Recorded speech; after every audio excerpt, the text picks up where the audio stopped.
going on.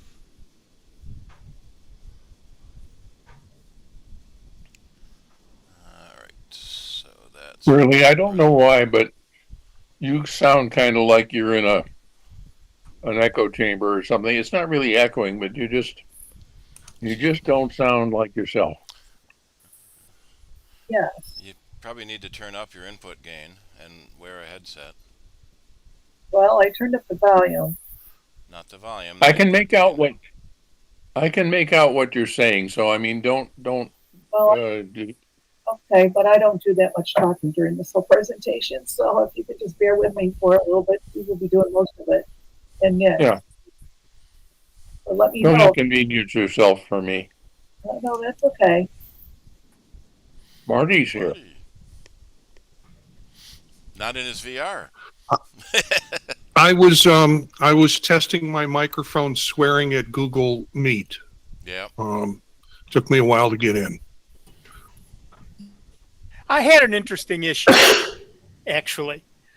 I you sent out a notice and I clicked in that link and I was the only one in it. Did I send the wrong link? So I left and then I went to the applecider.org website, clicked on that link, and lo and behold, here I am. We've had this before. Let me look at the previous campaign. It may have been you were just the only one there. I hadn't made it in yet. No, because it was like, oh, nobody's there. Click. Go to the website. Click. Everybody's here. Oh, Unless 8 people all came in instantaneously in that 10 seconds, it was a wrong link. it's not going to show me the link in the notes. Let me find it in my email. It's not important for right now, but except that in case anybody else. I got in through the link in the email. Huh. Yeah, I did the email also, and it worked. It's just you, Nick. Clearly, Steve, you sent me hoping I'd go to the wrong place. Yeah. Oh, Nick's not here. Short meeting.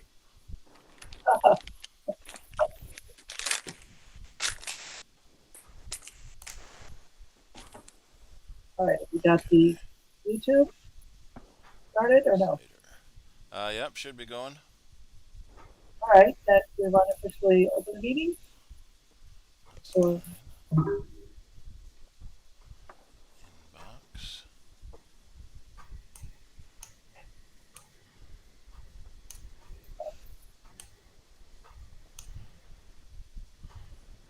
Oh, I can't find it in my inbox either. I have to go to my Again, not personal important for inbox. now. Yeah.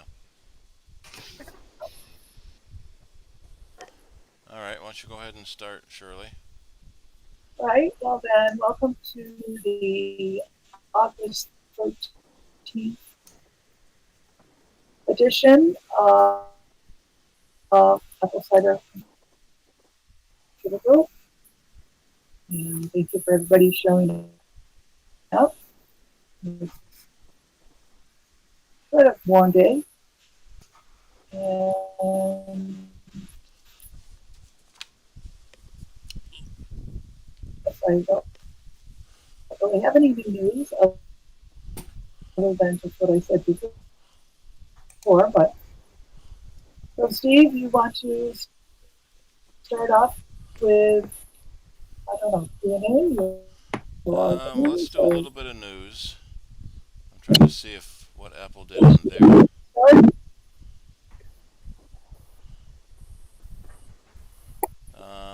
Oh, it is okay. Okay, they did Corning. So there's been a lot of controversy about Tim Cook going to the White House and sucking Trump's boots. But that he knows how to play the game. You got to suck up to the narcissist, and now suddenly the import tariffs are a bit lower. Let me do this, and I'm going to share my screen. Chrome tab. So Tim Cook presented to the president a piece of glass from Corning, and we were hoping it was going to be Corning here, but now it looks like it's Corning in Kentucky, and um, a solid gold base. Did this have the picture of it? To stand it in, that came from Utah. And part of that is they have already announced a 500 billion commitment to manufacturing in America. Um, and they say they've got 450,000 jobs in all 50 states. They pledged an additional $100 billion, um, and presented the trophy's not the right word, plaque, I guess. I'm surprised I don't have a picture of it on here. So let's just Google Tim, not time, Tim Cook plaque Trump, and we'll do images. Yeah, so there it kinda is.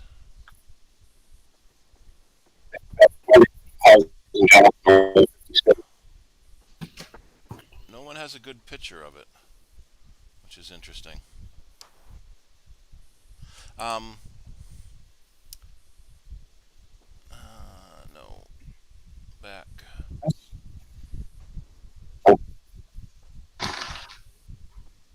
That's not. So it's got the Apple logo on it and signed by Tim. 24 karat gold base. Oh, there's a better picture if I can get to that. Um, Apple American Manufacturing Program, President Donald J. Trump.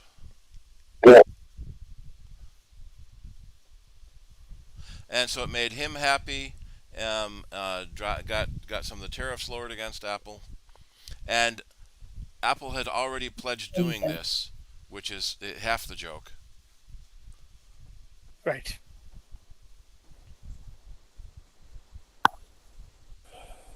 The other sort of new meme going around is someone is calling out Tim Cook for still supporting Trump, even though Trump is fairly obviously anti-gay. Um, and there we go. Oh, I was showing the wrong tab, wasn't I? So there's the plaque. Um, and it's the whole mess where you have to do business with these people, even though you don't like their politics. Let me see if I can find that link.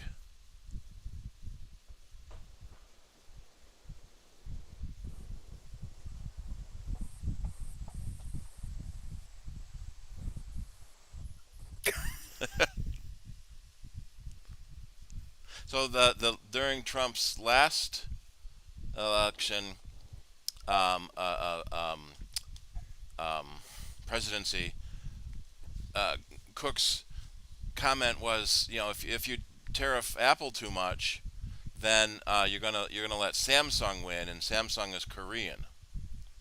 And so this is Tim's gave a statement a couple years ago when he finally came out, and so some people are upset about him still working with Trump, and there's not a whole lot you can do.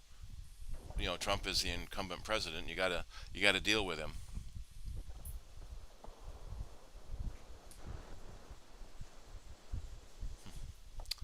All right, let's close that down. Oops, I hit the wrong button. Share this window again. Nope. Chrome tab. So it's interesting reading through, not this one, the other one, the Apple's broader commitment. So 450,000 jobs, but What? we think a lot of that is Apple Store retail employees. They have partners in all 50 states, 79 factories, and some of the bigger logos for the more well-known companies. What they're not saying is there is a list of Apple suppliers available online, but they don't say what each supplier makes. So just we buy these screws from this company.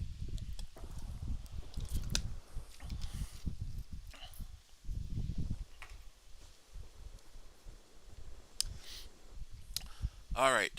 Anybody else have any Apple news they want to talk about?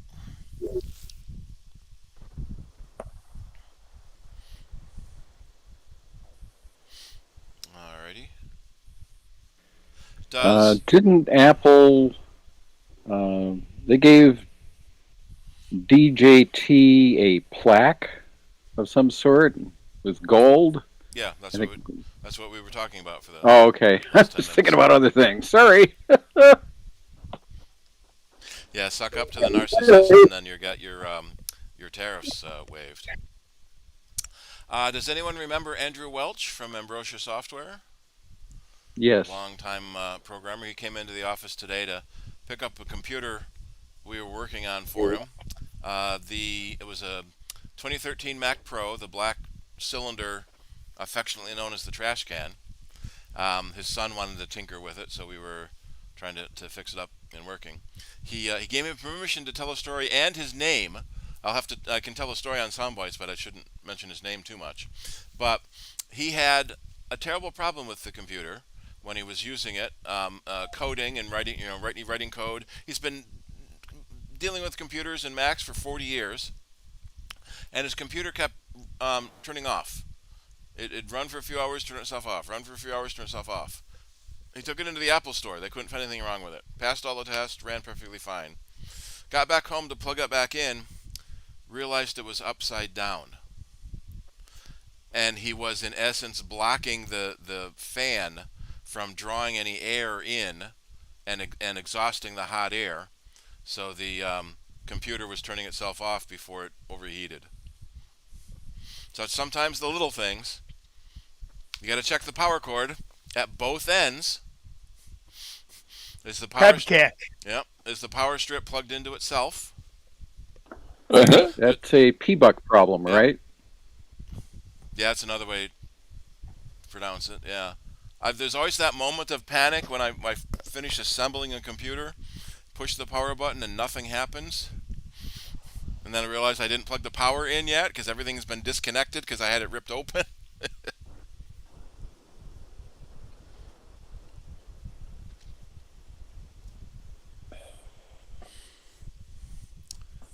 All right. Anybody else have any Apple news they're interested in? There's been some interesting criticism from Elon Musk. Let me share this page. He's threatening to sue Apple because the App Store is biased and it's not giving his AI company fair shake. It's impossible to compete with ChatGPT.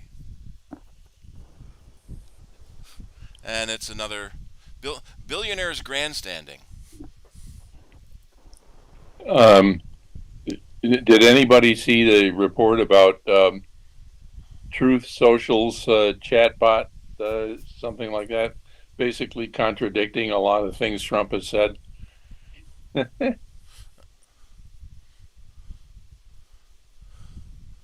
Offered inconvenient fact checks. Yeah. I love it. Yep. Well, that's just fake news. Yep. You remember when people could tell parody from real news? Right, not anymore. Yeah. The Onion had a headline a couple months ago now that basically just said, We give up. Yeah. We now, during Trump's first presidency, Trevor Noah on the Daily Show, he had a whole bit called what was the name of it? We ain't got time for this shit. They can't make up stories fast enough to match what's happening in the real world. There's the plaque that Cook gave. So Frito Lay gave a gift for a giant Funyun. So all the other companies. Alan Dershowitz sues a farmer's market for refusing to sell him a child.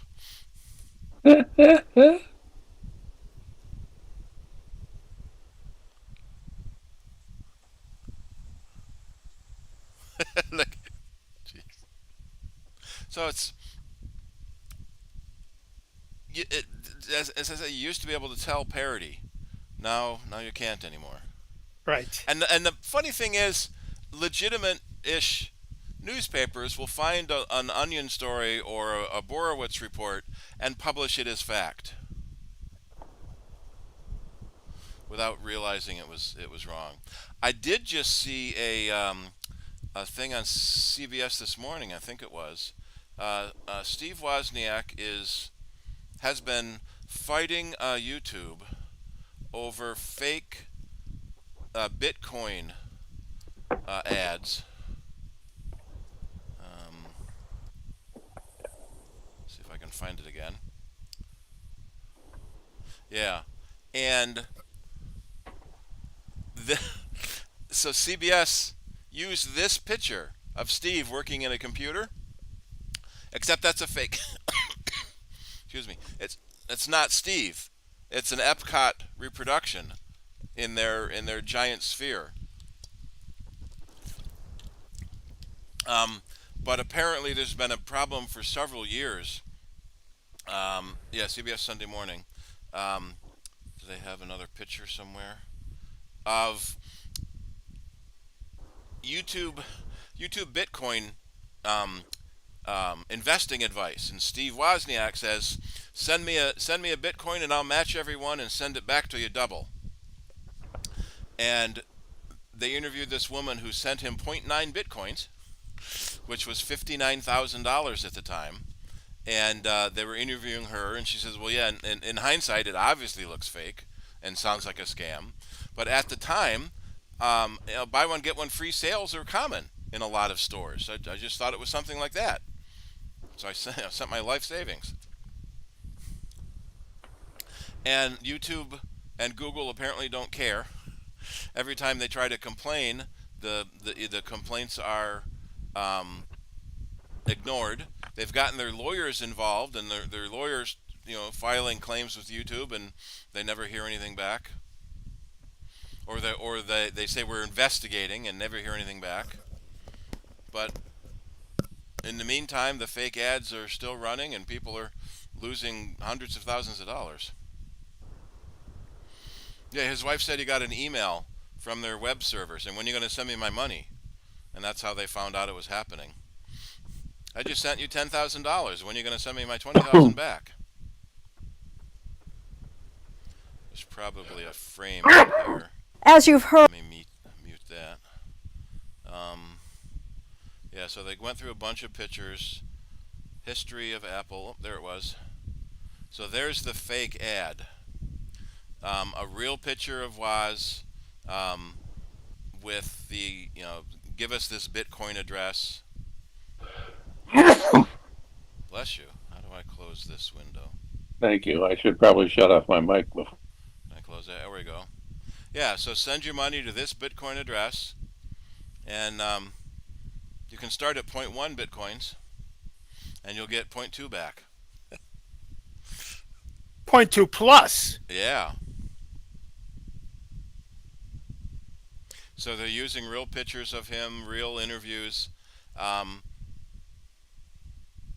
as part of the fake scam.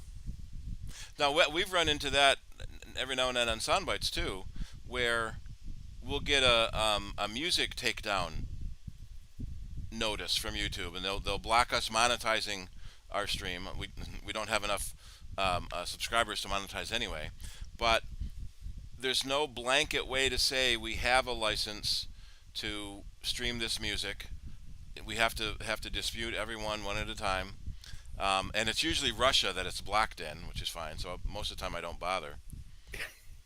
But trying to fight YouTube on every single scam video that shows up, that you have to find yourself and complain about it. There's a new law working its way through Congress. It has a crazy name, but it's basically intending to outlaw scams like this. If anyone complains on your site about fraud, you have 2 days to take it down. So there's no due process. There's no give me time to see if it's legitimate or not. Is this a scam trying to knock their competitors offline? And so I have 2 days to take that thing down, or the federal government goes after me. So a lot of the podcasters I've been listening to have been saying I'm going to have to take my forums offline. I'm going to have to take my videos offline because there's no way we can afford to fight that. The intent is to stop scams and revenge porn, but it's such a broad bill. Let's see if I can find it. Yeah, so the Senate passed it last December.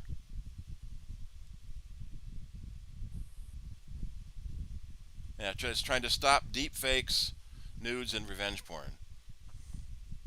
It would also stop any museum tours that happens to go through the Italian Renaissance or the Greek sculptures, because there's nudity on the screen. Because it's so broad, there's nothing. It's the old problem. I know what porn is when I see it, but that's not porn. Which is interesting in view of Google's own arts and culture site. Yeah. Right.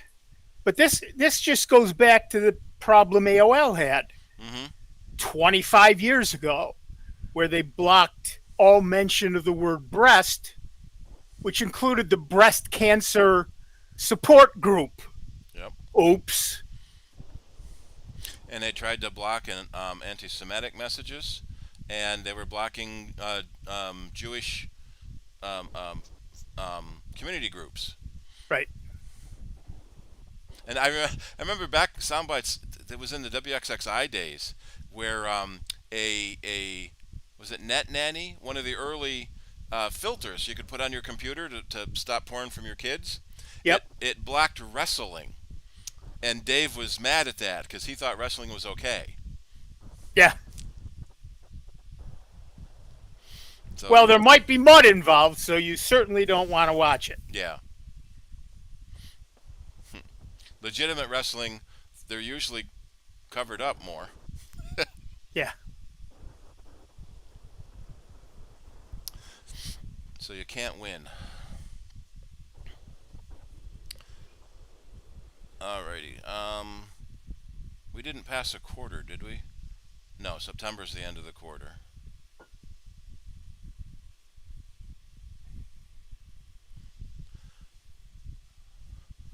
Alrighty. Well, Nick, do you want to take a shot at it? Well, let's see what happens. What the hell? Can I pin you for everyone? Can I make you? There we go. I can make you bigger for everyone. There we go. Well, can I share my screen? Ooh, I don't know. Okay. Move watch. Yes, I can. Apparently. Cool. I bet that means anyone can. Probably. All right. So I want to start with a limitation. I don't like the word AI because this is not artificial intelligence. The Right. way that we've grown up with it in science fiction.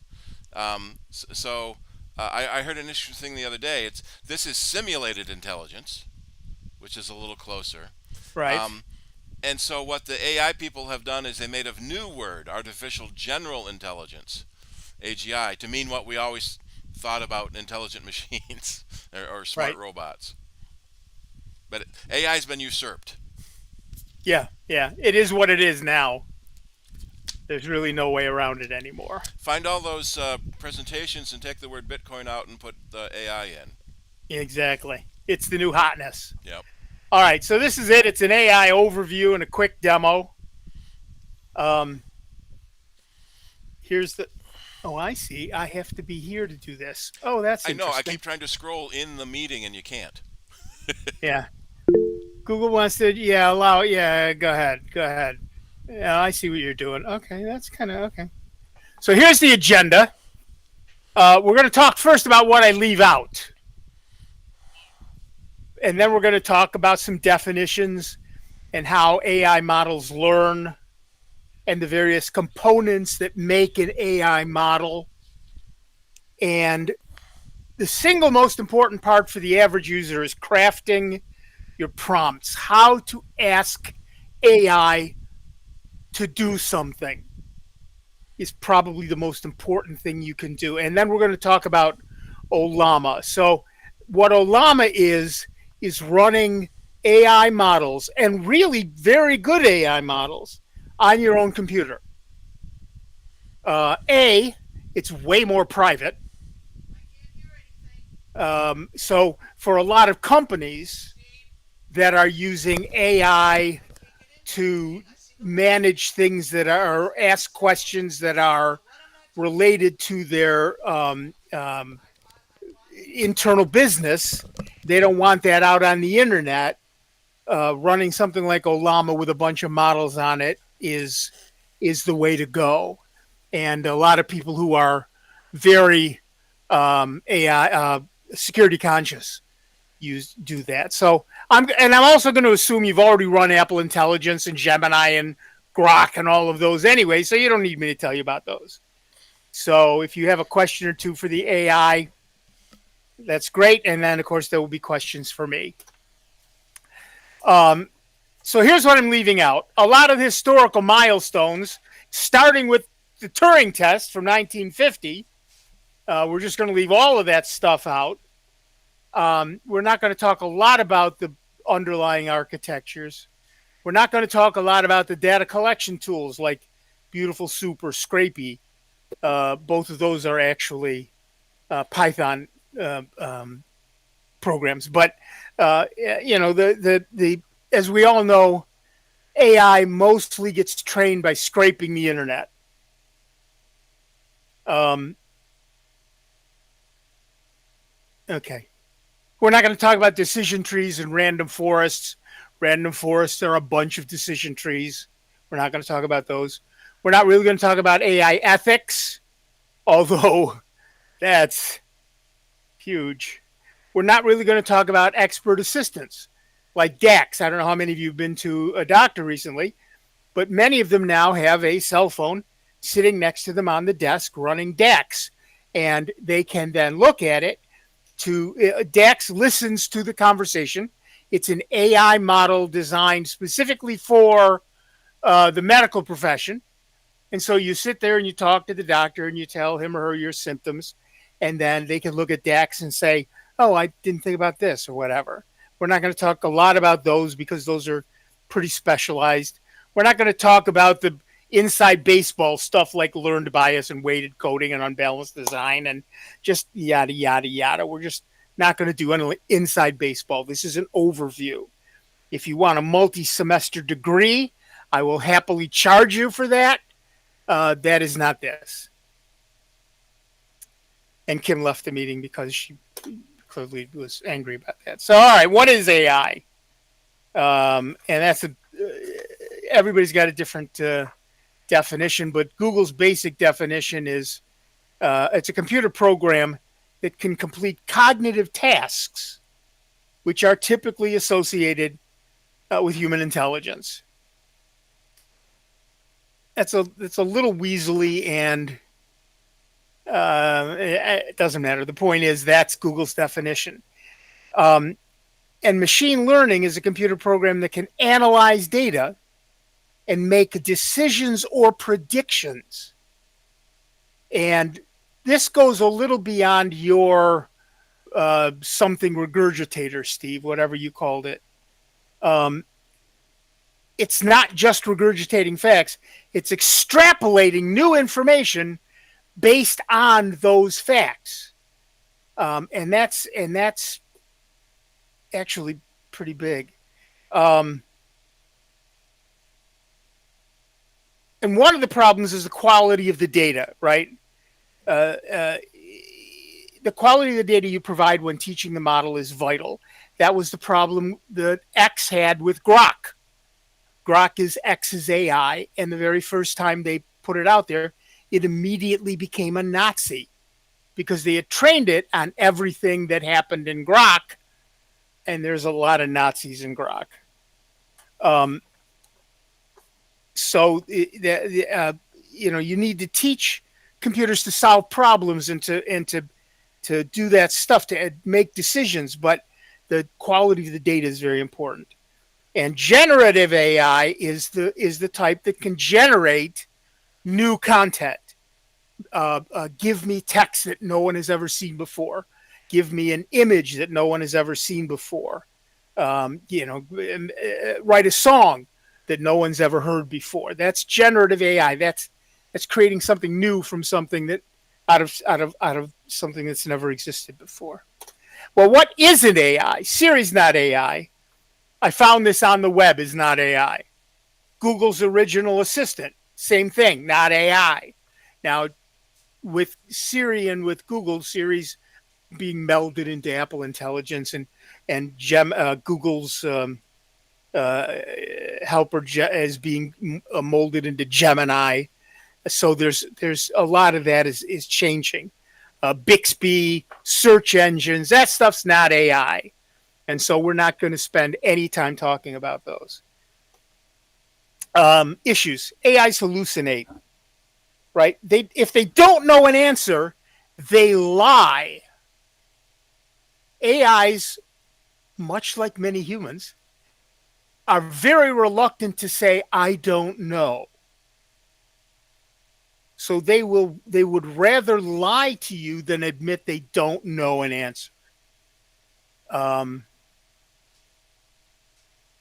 So that's important. Also, something you need to be aware of with every AI model is the knowledge cutoff date. What was the date they ended training that model? Yeah. So if you got a model that ended its training 2 weeks ago, and you ask it about Tim Cook giving Trump the gold trophy, it's not going to have any idea what you're talking about. And then it goes back to point one, it will lie. So you have to be very aware of those sorts of things. But given those things, and that's what leads to AI fake news, right? Whether you call it fake news or lying or hallucinating, or I don't care what you call it.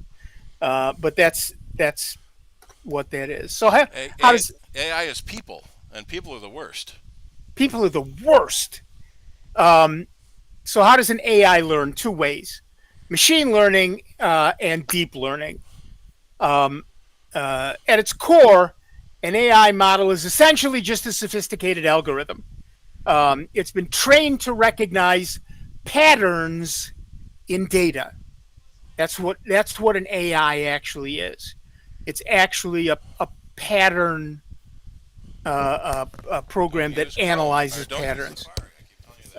It's like teaching a child to recognize a cat. Okay, you show it different pictures of cats. You show it different real cats. And that way, when it sees a cat it's never seen before, it thinks, oh, that's a cat. But it knows that because you trained it with other pictures of cats or other real cats. That's how even if it's a different color or size or sitting differently or whatever, it knows it's a cat.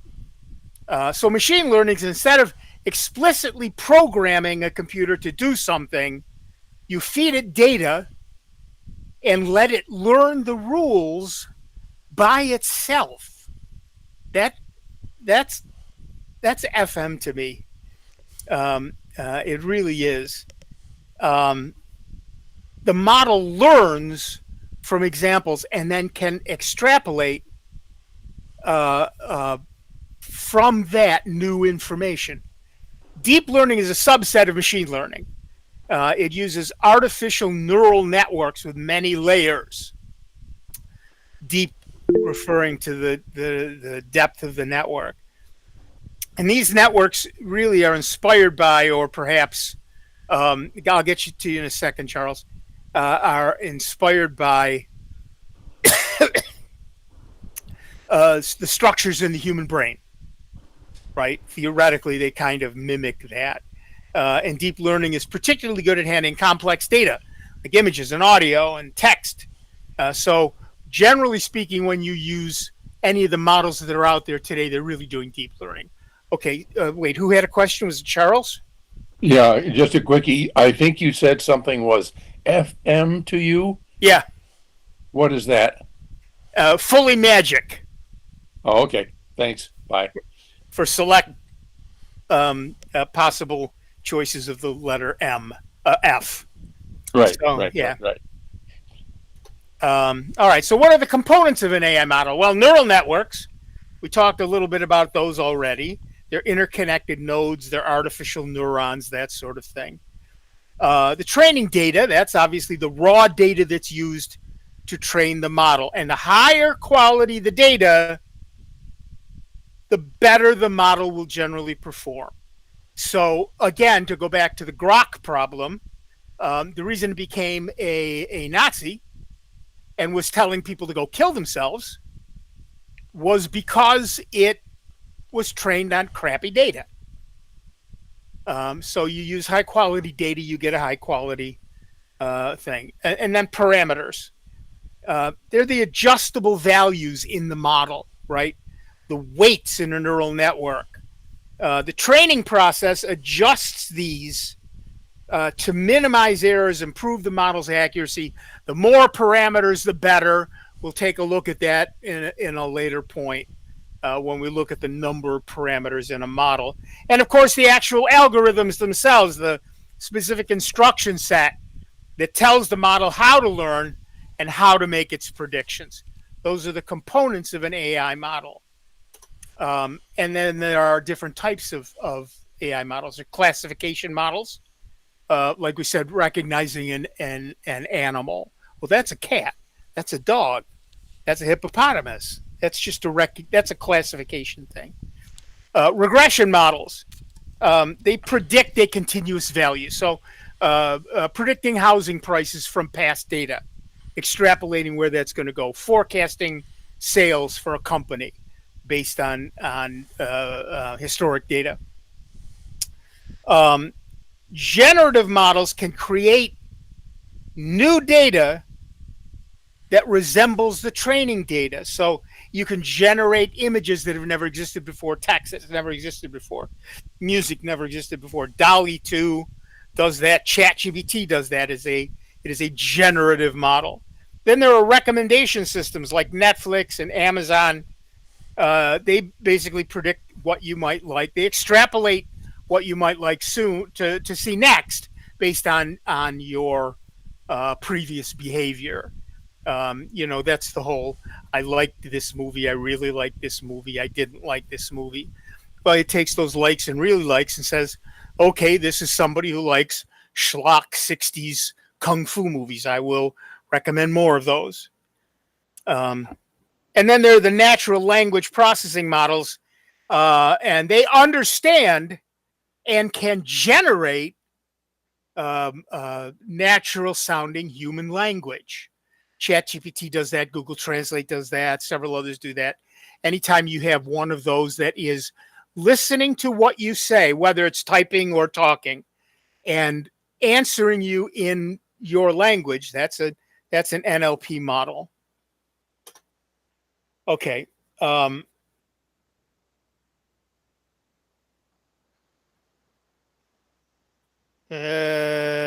did I do? Oh, yeah, I see where I am. Okay, different models. We talked about image recognition models. I won't go there anymore. Spam filters. We've been using spam filters for 50 years. Who knew they were AI? But in fact, they are, because what you do is you train them to recognize spam. Right? You say, okay, anytime I get something that asks me for Bitcoin, that's spam. Don't ever show it to me anymore. And it learns that. It learns not to show you spam. Just like it learns what a cat is, it learns what spam is. So that sort of thing is and it identifies patterns and certain words or certain email addresses or whatever, and learns that they're spam. So ChatGPT and all of the ones like it are basically large language models that are trained on a massive amount of text data. They can generate text, they can answer questions, they can translate languages, all based on the patterns they learned from the data. So the important thing, the single most important thing, is how you craft your prompts, the questions you ask. It's garbage in, garbage out. You ask a lousy question, you get a lousy answer. You ask a vague question, you get a vague answer. So basically, what most people use is the Socratic method. Socrates' method of teaching was to ask questions that led the student to the answer. And we do the same thing with AI. You ask it a question, you refine that question, you refine that question, you refine that question, and you eventually get the answer you wanted. So prompting, I should probably explain that sooner. Prompting is the text input that actually provides the instructions to the model on how to generate output.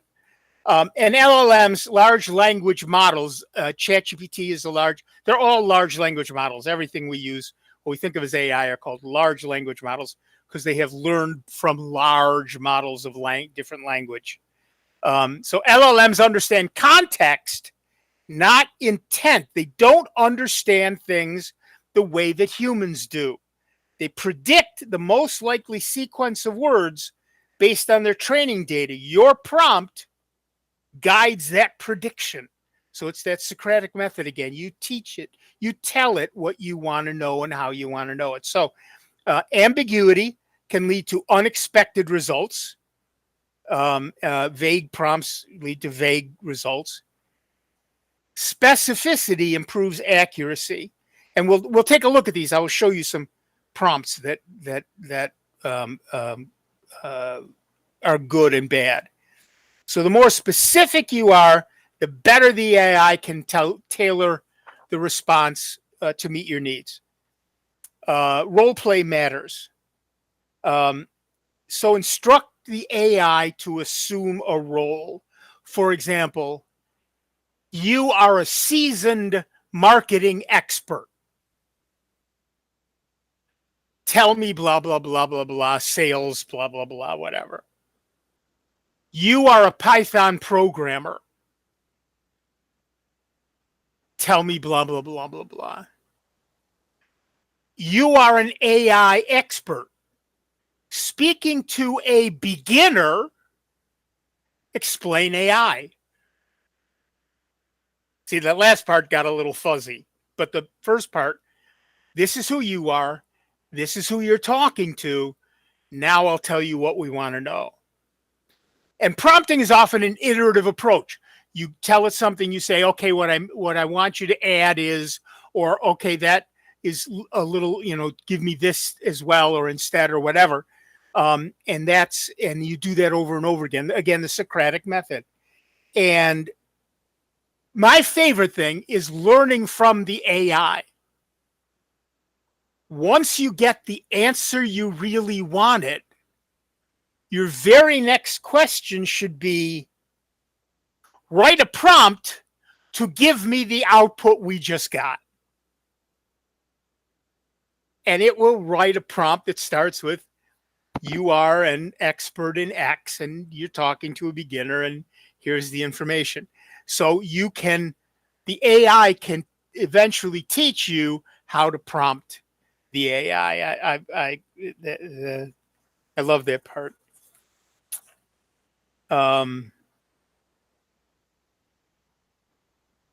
Yeah. So again, for be clear and specific, avoid ambiguity. The clearer you are, the better the information you will get. Provide context. Again, give the AI background information that you may have. For example, I am going to give you a short story by Ernest Hemingway. I want you to write a 5,000 word story in Hemingway's style. But you got to provide the context and set the tone and the style. I want you to write, you are an HR person. I need you to write in a formal tone an email, or, write like Hemingway or whatever it is. And then specify the format, right? Give me a bulleted list, create a table, write a poem in iambic pentameter. What format do you want that output in? Something I learned many, many years ago is that managers like bullet points because they're stupid, because they don't have time to read a lot of text. Use keywords. Keywords can help guide the AI. And constraints are important. Limit the response to 200 words, sort of thing, right? Tell it, I don't need you to write the Encyclopedia Britannica. Give me 200 to 300 words on. Or don't include any personal opinions. Facts only. And constraints. Show your sources. This may be the most important one. Because then you need to check those sources, because most of them will be lies. And there's something called few shot prompting. Now we're kind of getting into the weeds. But give a couple of examples of desired output. So I can say, so for example, I have translated the following into French. Hello world. The translation is bonjour le monde. And now I want you to translate good morning. So I've given an example. Now follow that example and give me something else. There was a video going around a while ago where someone had to write up a report for the boss. And so they made a bunch of bullet points and then sent it to the AI saying, expand on these bullet points to 2 pages each. And then sent the 30-page report to the boss. The boss gets it, I don't want to read 30 pages, sends it to the AI and says, reduce this to 5 bullet points. Right. And then the last one is chain of thought processing, which breaks the task into a series of subtasks, which is essentially the Socratic method all over again. So these are the important things to know. So if you want to become a prompt engineer, which I think is going to be a huge thing in the future, there are a couple of, and I will give all these slides to Steve to put online or throw in the trash or whatever he wants to do with them. So you don't have to screenshot this or write it down now. And I'll send you my notes as well. So you can learn prompting. And 2 really important things. AI is a teammate, not a tool. So you, just like any teammate, you can coach it. You can give it feedback. You can ask it questions. You can let it ask you questions. So treat it as a teammate. So the real bottom line is, how do you use AI? You don't use it. You work with it. That's the best way to use AI. If you remember nothing, that's the line to remember. So now let's talk a little about It's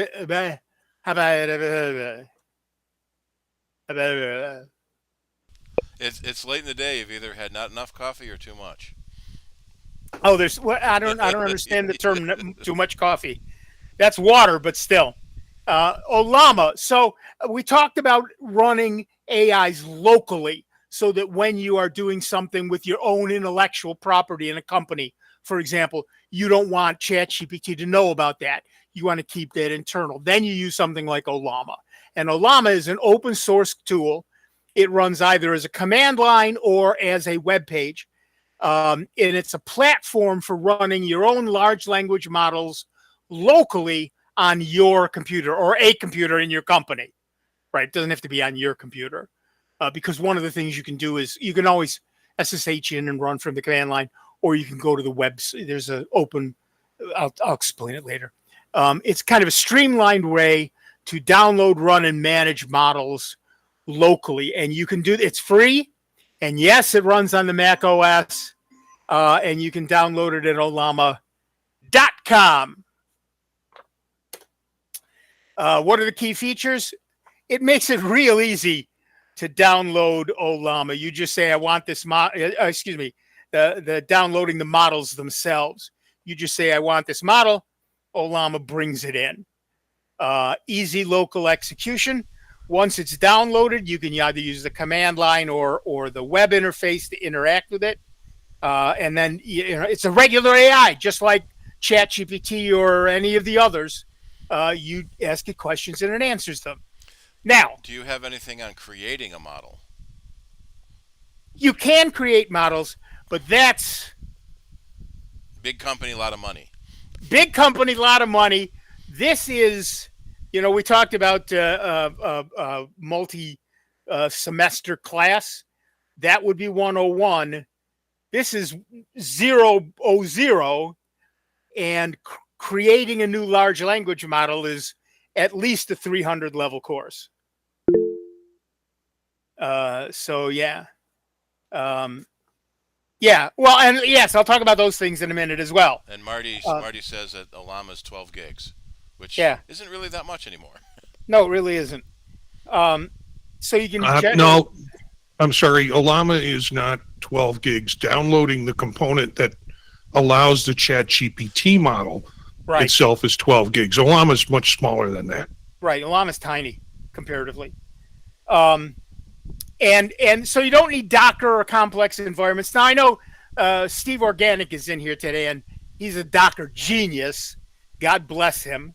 But you don't need that. It's a huge benefit. Traditionally, if you want to run your own LLMs, you set up Docker containers, you install all the Python dependencies, you got to manage a bunch of configurations and stuff. Ollama, you just download Ollama, and then you say, oh, I want to run this model. Poof, it's available. You're done. Well, models can take a long time to download because they are huge. It can be huge. But running them is really, once they're down, it's easy. And of course, it has its own persistence. I missed one. I missed multiple model support. And there's a whole bunch of, you can see the Ollama.com/search. You can find many, many models. Gemini has a model up there. Grok has a model up there. ChatGPT has a model up there. So you can essentially run any one of those locally on your own system. And we'll talk about the sizes of them in a minute. And they have persistence. So what you can do is you can go back to a model later, right? So you can say, give me this information. And then it says, okay, do you want to know more? And you can say to yourself, or tell the thing, not at this time, I'll come back to it later. And then you can come back to it later and open that chat and now say, okay, now I want to know more about this. And again, when you're doing that locally, it stays, nobody else sees it. So for your company or for yourself, it's very nice. And it's community driven. So it's an open source project, which means there's just a bucket load of people developing it and using it, and it should be around for a while. Charles.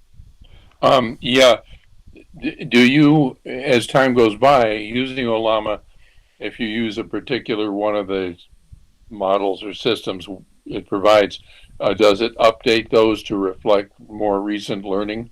Any of these systems, you can update them as you go along. Or there's a command you can run that updates all of them simultaneously. Thank you. But so, once a week, I run that command, and so far it's done nothing, but it's there. So first you install Llama, and I gave you the Mac link. You're welcome. And you can install Llama, and then you run a command. For example, Olama run GPT-OSS:20B. And what that does is it downloads the GPT model. Yes, that is Chat GPT. The 20 billion parameter model. We'll talk about those in a minute.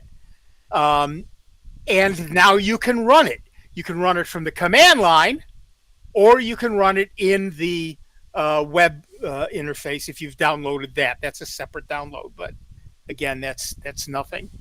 It downloads the model you pick. That can take forever. And if you download a model that's too big, about an hour into it, it'll say, oh, I can't do this. So, okay. So you want to be aware of what you can do, and we'll talk about those later as well.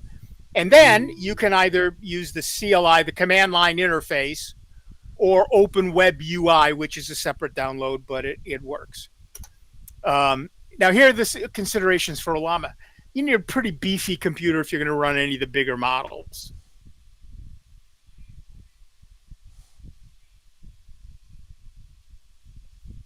An i7 processor, 16 gig of RAM, 2 terabyte hard drive, SSD rather. And I still can't run any of the really big models. You want terabytes of data, RAM. You want multiple GPUs.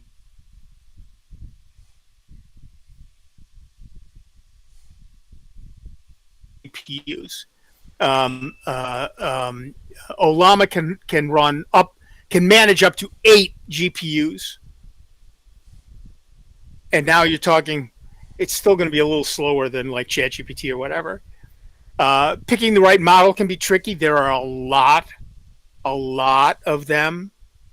If you copy, I'll show you this. If you copy the output, it copies as Markdown. So having an editor that runs Markdown, Google Docs. If you go into the settings, you can say Markdown is okay, and then you get a new edit paste with Markdown, and you can paste something in, and you get the proper formatting, tables and bullet points and all of that stuff. So that's important. And we've talked about parameters and the numbers, 20B, whatever it is.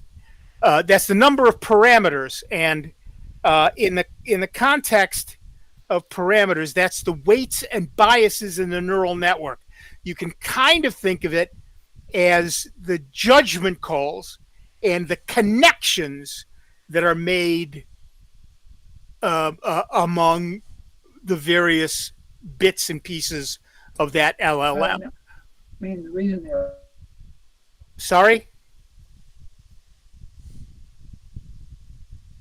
I'm sorry, I thought someone was talking. Where was I? The connections between those things. Obviously, the more of them you have, the smarter the AI is. But the more of them you have, the beefier your computer better be. So that's kind of the way that works. All right, now I'm going to give a demonstration. If you have any AI questions, if you'd like to ask the AI something, we can do that. So I'm going to stop sharing and then reshare a different tab. Did that make sense?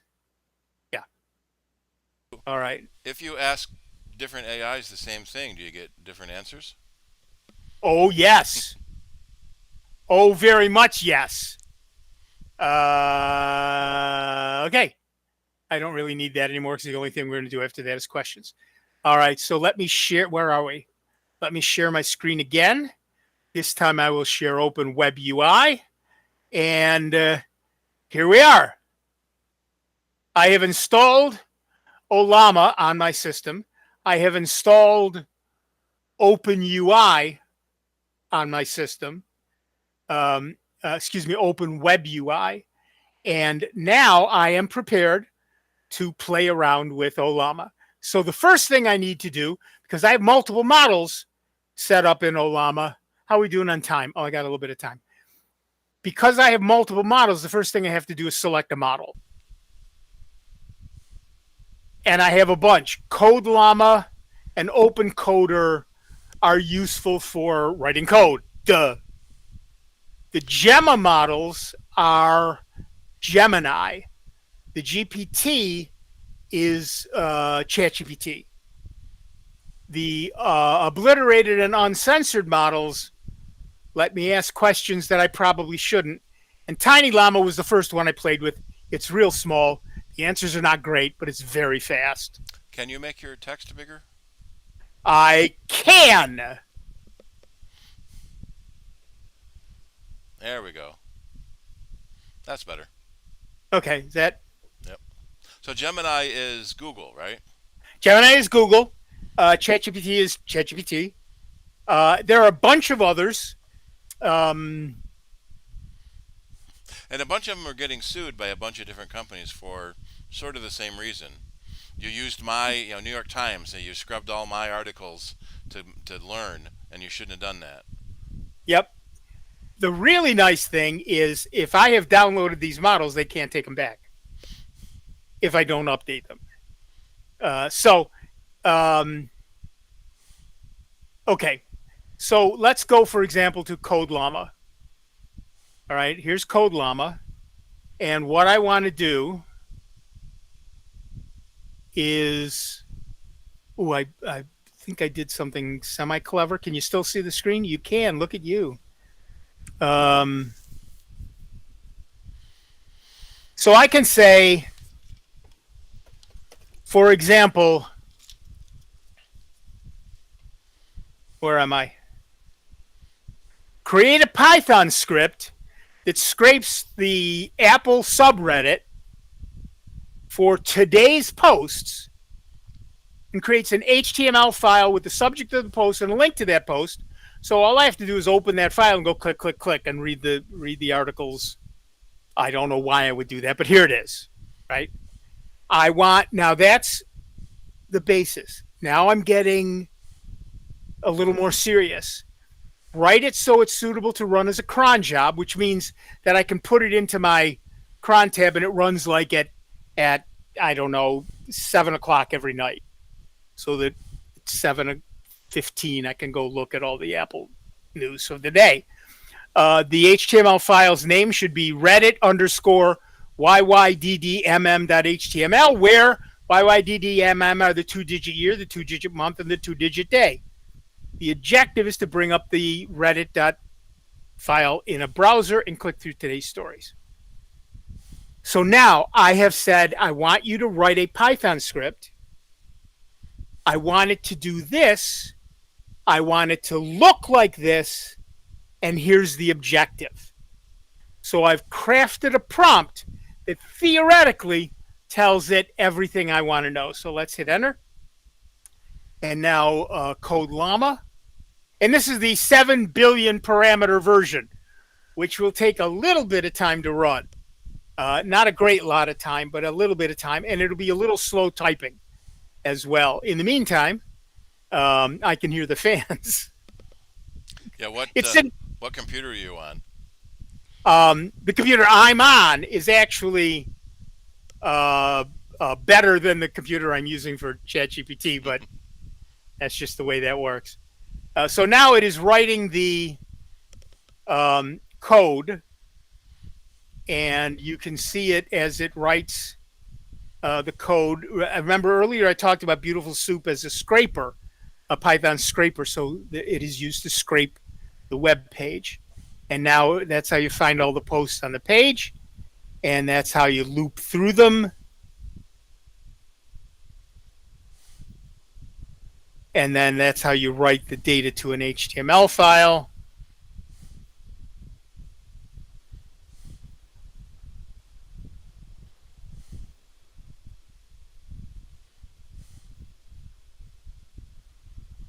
and it tells me, it then sets the stuff, gives me a prompt, and okay, there it is. So I have that. Now I can say, please show me the code as a single file suitable for copying. Suitable.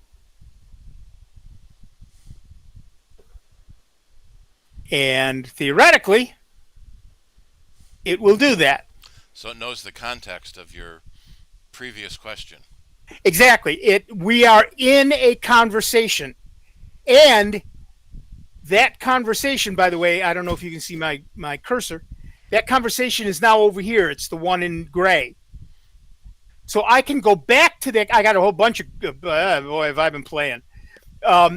I've got a whole bunch of conversations. I can go back to any one of those conversations and continue where I left off as if I never left it. And here comes my code.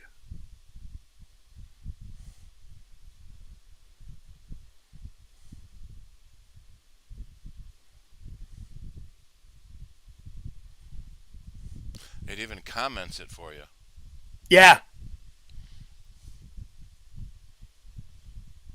So yeah, so we talked a little bit about this in Soundbites in the past.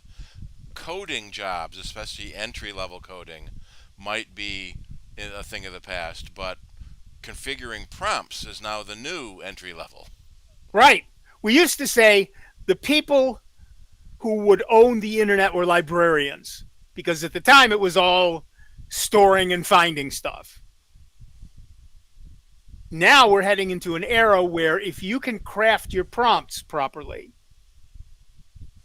I worked with a woman named Luann Lang. I loved Luann. She was a programmer, and she was a phenomenal programmer. But she also had the ability to go into a meeting, talk to them in their own language, and figure out what they actually wanted, not what they had asked for.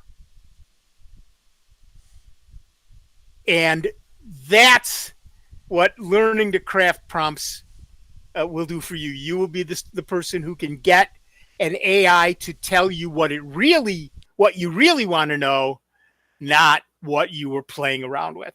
So now I have this, and I can, if I want, where is it? Copy the code. So the code is now copied to a file, and I'm not gonna play around with it, but it copies it in a thing called Markdown language, and that basically an Octothorpe hashtag is a header and one asterisk, a single asterisk around something bolds it, and two italicizes it, and three does bold and italics. So it's a marking language, just like HTML is a markup language. This is also a markup language. Now but there it is. You're counting on that being right. So wouldn't you want to run it to make sure? Well, and that was my next point. Yeah. Now that I have copied it, what I would do, and I was about to say I will show you this, but I don't want to be running back and forth. What I would do is I would put it into an editor, a Python editor, and then save it, and then run it and see what I get. And then you can go back and say, you didn't give me this, you didn't give me that. In point of fact, I might as well do this right now. I can change. Can I change the tab?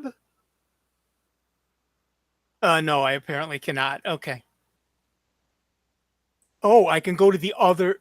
What the hell am I looking at here? Okay. Anyway, I can just do this. Yeah, there may be a share this tab instead on a different tab. Well, what I can do is this, because I can always go back to that. I've created a page for a lot of the things we're talking about. And I have to tell you, and I'm blaming Steve for this, I have gone down a rabbit hole in the last couple of weeks. I I've gone down a rabbit hole, but An AI hole. an AI hole, and I've done lots and lots of stuff. But one of the things I did was a coding example. So this is the stuff in blue is me, right? I said write a Python program. Oh, again, you can't see this. All right, here we go. That might be too much. There we go. Write a Python program to scan syslog. For those of you who don't run Linux, all of you run some form of Linux. There's a file called syslog that is the system log. It logs all the stuff you do on the machine. So I said scan syslog for anomalies. So if there's something bad in there, it will show it to me. I said use the rich library, which is a library inside Python, to highlight the anomalies in different colors. Save the result to a file whose name is the day in YMYDMM format, and the program should be suitable to run as a cron job. So I can say every morning at 5 a.m. Run sys, or 11:59 p.m. before syslog rotates out. Scan syslog for anomalies, and then I'll have a file every day that I can look at and say, oh, the stuff in red, that's bad, for example. So here's I use Code Llama, the 7 billion parameter thing, the one we just used, and it writes a program for me. So, and it comes and says, okay, the program uses the rich library, and it does this and it does that, and to run the cron job, here's what a cron job would look like, and yada, yada, yada, and that's great. So, okay, here are some issues. The main function here, this function right here, def main, never gets called. So the code as it exists does nothing. It uses a program called sys.standard_error and never actually imports sys, which generates an error. It uses highlight, which is not a command in rich. That generates an error.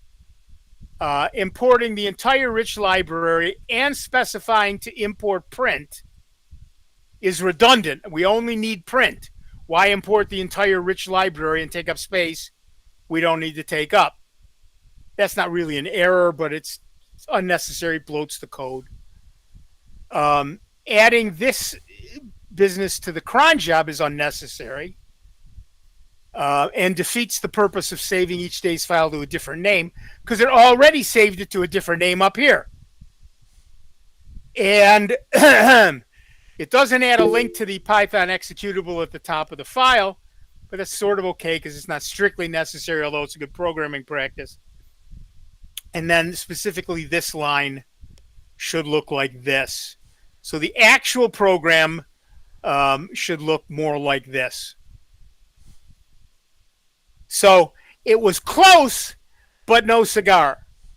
And you can have any of these systems write code for you, but as Steve said, you better test it. Because if I had taken that code, simple as it is, okay, I'm not saying it was a 50,000 line program to manage a bank. If I took that simple little program as it is and said, here's my program, it doesn't work. It doesn't do anything. So you really need to go back and pay attention to that stuff. And it's not just the coding thing. All of these systems, a lot of the things that I did here, for example, setting up my UPS. I bought a UPS to set my old UPS. Oh, I don't care. My old UPS died. I bought a new one to set up on my new machine. I know how to do that, but I thought, what the hell? I'll ask ChatGPT how to do that. Utter failure. And if you read through that file, you'll see a whole lot of That doesn't work, I say. And then it says, you're absolutely right. I apologize. You need to do this instead. And it tells me exactly the same thing it told me the first time. Okay. But there's lots of information here, and how particularly writing good versus bad prompts. That's the big one. And I actually asked ChatGPT, give me 5 and this is real ChatGPT. Give me 5 examples of bad prompts and why they're bad. And then I created a table, and then it asks you so, and then it says, "Would you like me to rewrite these prompts?" I said, "Yes, please." Oh, absolutely. Let's improve the poor structured prompts. So here's the bad prompt. This is why it's bad. Now we'll make a better one, and that's why it works. And it does that for all 5 of them. So, and then gives you key takeaways where these actually work. So yeah, you'll notice that I asked it something fairly specific. 5 examples of bad prompts and why they're bad. And then it prompted me. Do you want me to write these better? Yes, I do. And here they are. So you and the AI, like I said before, become partners. You work together to reach the answer you want to reach. You ask each other questions. You refine what you're doing. You get to a better answer. And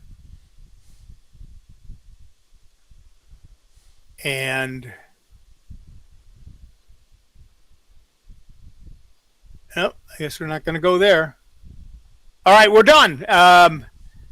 That's pretty much it. Does anybody have questions? Hey, Steve-O had a comment there. I missed it. What was it? In your coding example may not work, but it got you 75% there. Yeah, exactly.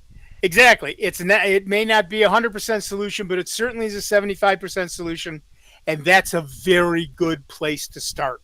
If I can leapfrog over the basics, and then spend the rest of my time. Oh, I don't need to share this anymore. Can I make you big again?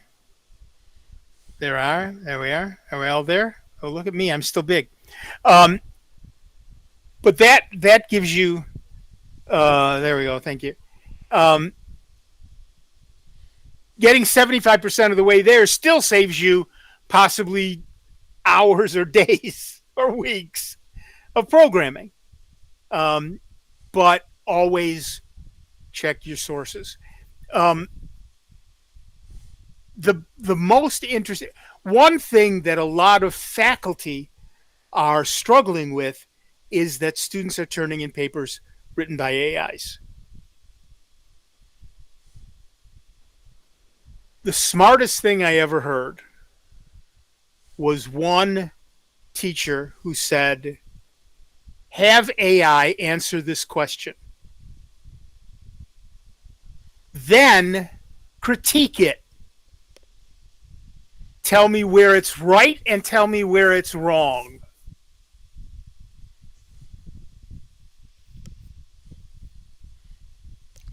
It's like the students never heard of plagiarism checkers. Oh, man. Or the ones that leave this answer generated by ChatGPT or something at the bottom. Yeah, right. Well, there was another teacher who gave her students a PDF of a question to answer. And at the bottom, in white text, on the white paper, she said, write 200 words on why the AI got this wrong. And of course, everybody who just submitted that PDF to the AI handed in a paper with an extra 200 words at the bottom, explaining why the AI was wrong to begin with, and you could tell which ones or who or where were we're using AI. But we're going to be seeing AI everywhere. You've got it in your phones. If you've got a fairly new iPhone, you've got Apple Intelligence. If you can use it on your computer, you can use it on your phone, on your tablet. And as time goes on, we will be using it more and more. There's been a lot of talk about people not using search engines anymore and Right, asking AIs everything. So if you go to Google search, above your search results is Google's AI result, right, which you can turn off if you want. And what I like about them all is they at least they give you the link onto why they think that. right, right. And it's a. Oh, I knew something was twinkling. Um, sorry. Yes. So what people are predicting is that Google will be losing ad revenue because people are going to chatbots to ask to search. The real problem is they're not going to Gemini, right? So if they go, one of the things Apple has talked, no, excuse me, I beg your pardon. One of the things Google has talked about is interstitial ads, putting ads in between AI answers, which solves their problem of not making money from ads. It does not solve the problem is that of you don't have to go to ChatGPT. So if I, excuse me, to Gemini. So if I start seeing a lot of ads in Gemini, I'm going to go to ChatGPT. So I don't need Gemini. Any AI will do for me. So it's a real conundrum for people like Google, And the other problem, of course, is the amount of energy being used for AI right now. Gigawatts, or if you prefer gigawatts, of power being used to power all these data centers that are nothing but AI systems. Plug eight $12,000 GPUs into a computer, set it in a rack, do that 50 times, you've got ChatGPT. And the amount of heat that puts off is not helping global warming. The amount of electricity it uses is bad. The amount of water they use to cool the thing is bad. So that's, we don't know what to do with that problem. Yeah, Microsoft is planning. It hasn't gotten past the planning stage yet, apparently, of turning on one of 3 Mile Island's undamaged reactors to Right. help power the next Microsoft data center. And they're also talking about India Point. India Point, is that the name of it? The India Point reactor. I think that's what its name is. Downstate. If they do that, right now electricity in Rochester is fairly cheap. I know you don't think so, but it is fairly cheap compared to the rest of the country. And part of the reason for that is Gannett and Niagara Falls. Niagara Falls. And so but a lot of our power from Gannett is going downstate. So if they get India Point started again, we get all that back. And that gives us the room to say, we've got gigawatts of power back.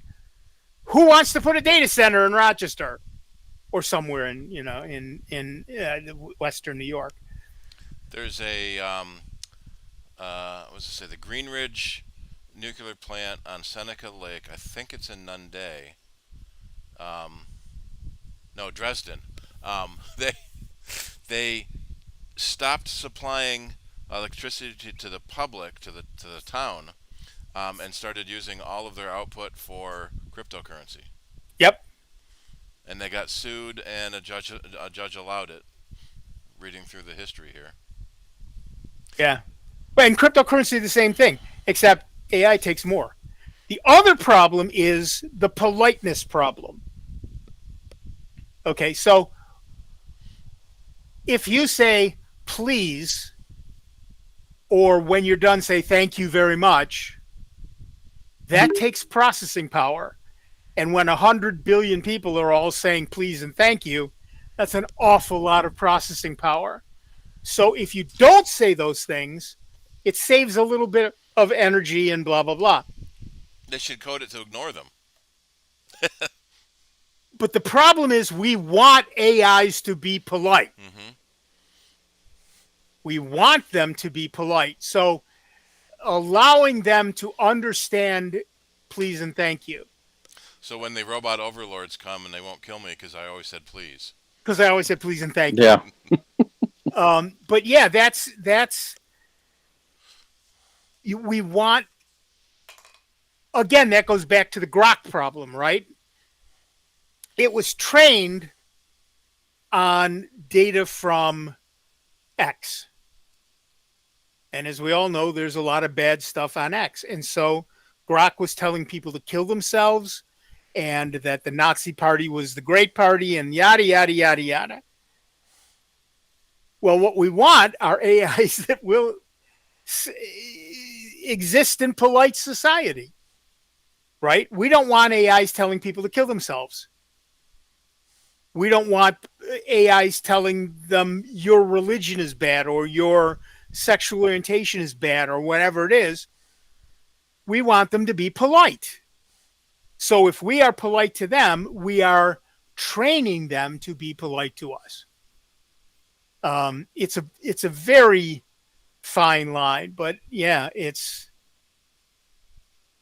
amuses me.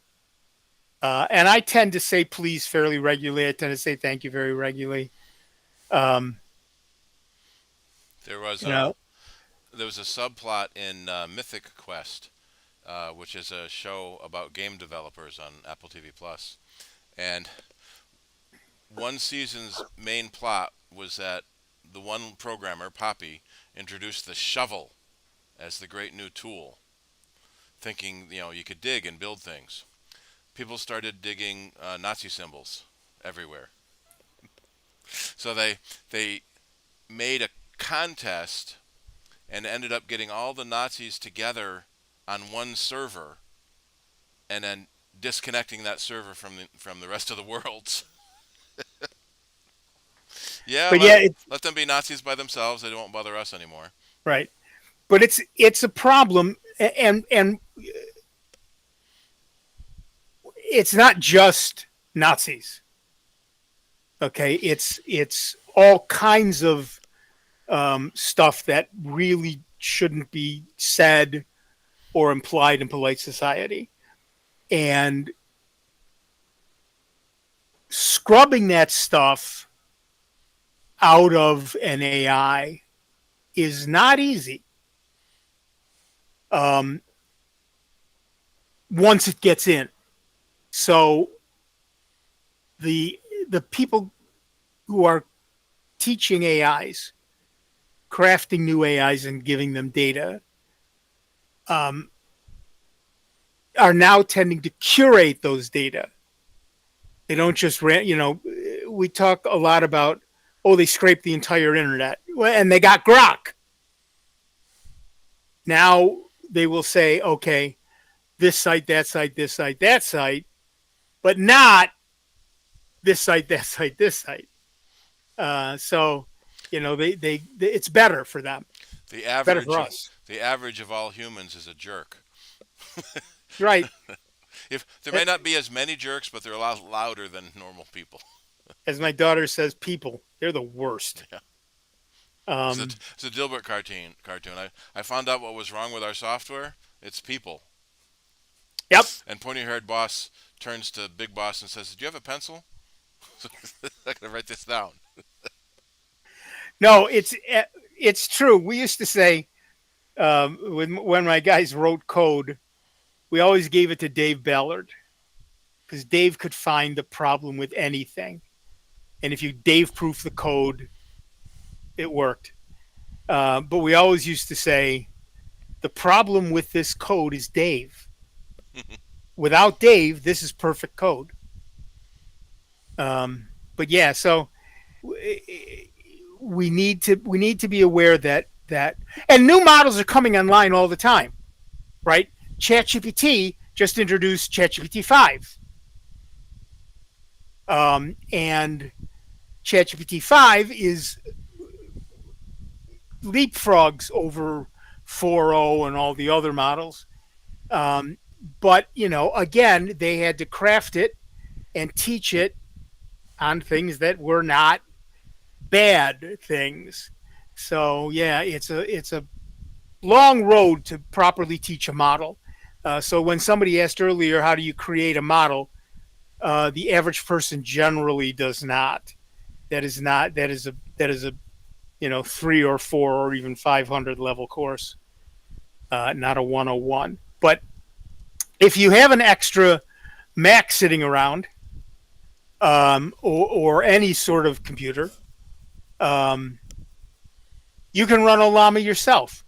And the more powerful the computer, the better you can run it. And if you stick to the lower end models, like the 7 billion parameters or the 13 billion parameters, you should have no trouble. And what's interesting is Apple, with their Apple Silicon, and ARM has started to do it too. They have specific neural engine processors in their general chips. Right. So you just got 8 GPUs, 10 CPUs, and 16 neural engines. Right. So if you have one of those, then you win, right? But and a neural engine is really just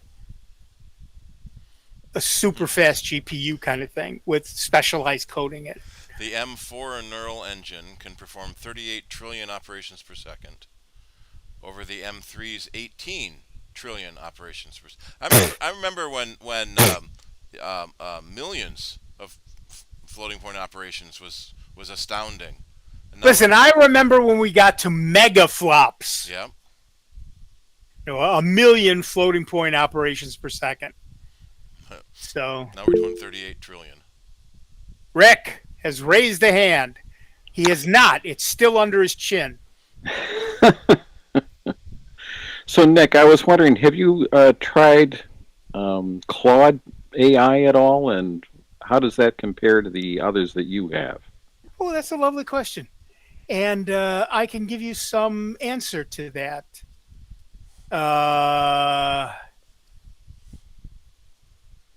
Hold on.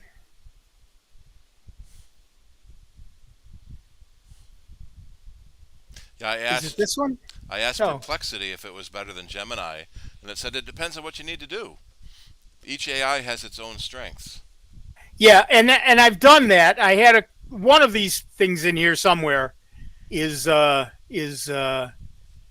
comparing some of the various models, and it really, they all have some general utility, but each of them has a specific kind of thing. And Claude is very good at a lot of the general stuff. I got to tell you guys, one of the things that I did was I ran a couple of uncensored models.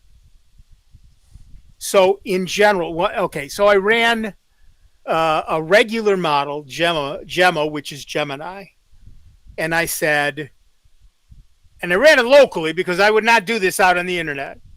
I ran it locally and I said, what is the formula for thermite? And it basically came back and said, I'm not going to tell you that. We keep things safe. We're safe people. And then I ran one of the uncensored models. I asked it the same question. He said, well, that's a good question because thermite really covers several things. Here are the formulas. And I know those formulas are correct. Mm-hmm. Do not ask me how, but I know those formulas are correct. And it was just like, yeah, okay, here you go. Yeah, thermite, go, have fun. And then I asked it for the history of thermite and all kinds of stuff. Dr. Organic, sir. Some of sorry. that is really necessary, especially for chemical engineers. Absolutely. And if you are a chemical engineer and you're saying, I need the information about this formula, you better be able to get it. And Gemma, or Gemma locally and Gemini out there, is a general purpose, general audience AI. So it would have safeguards. It would have railings for that stuff. But an unobliterated model or an obliterated model with an A, obliterated, not obliterated, or an uncensored model wouldn't have those handrails.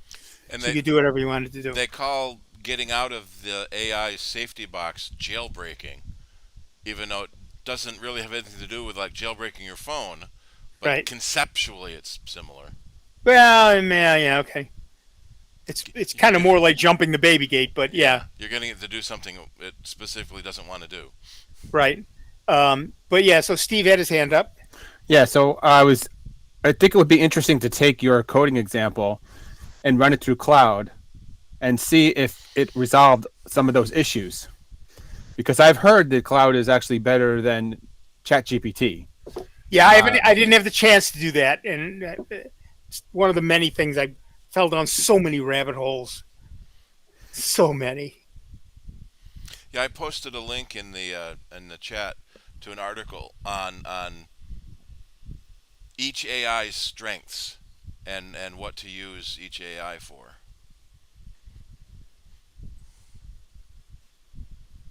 Because some are really good at coding, some are really good at says ChatGPT is excellent at customer service. It means not answering a question and putting you on hold forever. Yeah. Your query is important to us. Thank you for calling the abyss. Your scream is important to us. Please hold. Someone will get to you in the next 37 days. In the meantime, please listen to this 40-hour flute solo of Enya's greatest hits. I've actually seen some customer service support lines let you pick the kind of music you want. Oh, I like that. There was one day that was just playing straight ahead jazz, and I thought, I'll listen to this. I'm good with this. We used to play pop music in the store, and some people would get riled up, and I hate that person, don't like that. So then we just started playing jazz, and everybody's cool with jazz. And it mellows people out. Yeah, especially no lyrics. Exactly. All right, that's that. Any more questions? Comments? Suggestions? Additions or deletions to the minutes? Are you artificial tonight? As far as you know, I'm not. Well, okay, so let's talk about the future. That's going to be more and more of a thing. Deep fakes are going to be more and more of a thing. One of the things that they're working on is AI that will recognize deep fakes. They're pretty good now, but they're working on making it better because the deep fakes are getting better. You can now give a single prompt to the right engine and get an entire video of some political figure saying something horribly outrageous. One of the early issues deepfakes had was too many fingers or fingers in the wrong joint. So somebody started selling a ring that you would put on your hand so you had 6 fingers. So if you ever did something bad and it's on film or camera, you can say, no, that's a deep fake. It's got 6 fingers. Yep. Who was it? Daniel Radcliffe. Daniel Radcliffe was doing a show on Broadway. And every night when he came out, the paparazzi just swarmed him. And he figured out a great way to stop it. He wore the same clothes every night when he left the theater. So they would take his picture and take it to the editor, and the editor would say, "This is the same picture as yesterday." So yeah, I thought that was very clever. Yeah. But yeah, that's the next hurdle we have is deep fakes, and there are a couple of ways around that. Perplexity, which is one of the AI companies, Perplexity.ai, has a web browser only for Windows and Mac so far, but it is an AI browser. And I think we're going to see, and it incorporates AI into the browser itself. And I think we're going to start seeing more and more of that. So, for example, I would like my web browser to tell me if something I'm watching is a deep fake or a picture I'm looking at is a deep fake. I don't want to have to spend my day figuring it out. Let the AI do the job for me. Or the ability to then say, the Perplexity AI is called Comet. It's in beta right now. You can't get it, but it'll be out shortly. I would like to be able to say, "Hey, Comet, that picture I just saw, what website did that come from? Where did I get that?" Yes, I can do all of that by copying and pasting and dropping it into Google Images and waiting and but if I could just say, "Where'd that come from?" or "Show me more like that," without having to do anything else, no cutting, no pasting, I don't even have to touch the mouse. "Hey, Comet, show me more of that." And what's kind of interesting is every new communication method maybe has had a problem with fakes. Yep. Even going back to fake paintings. Is this a reproduction? Is this a counterfeit? Yep. Charles.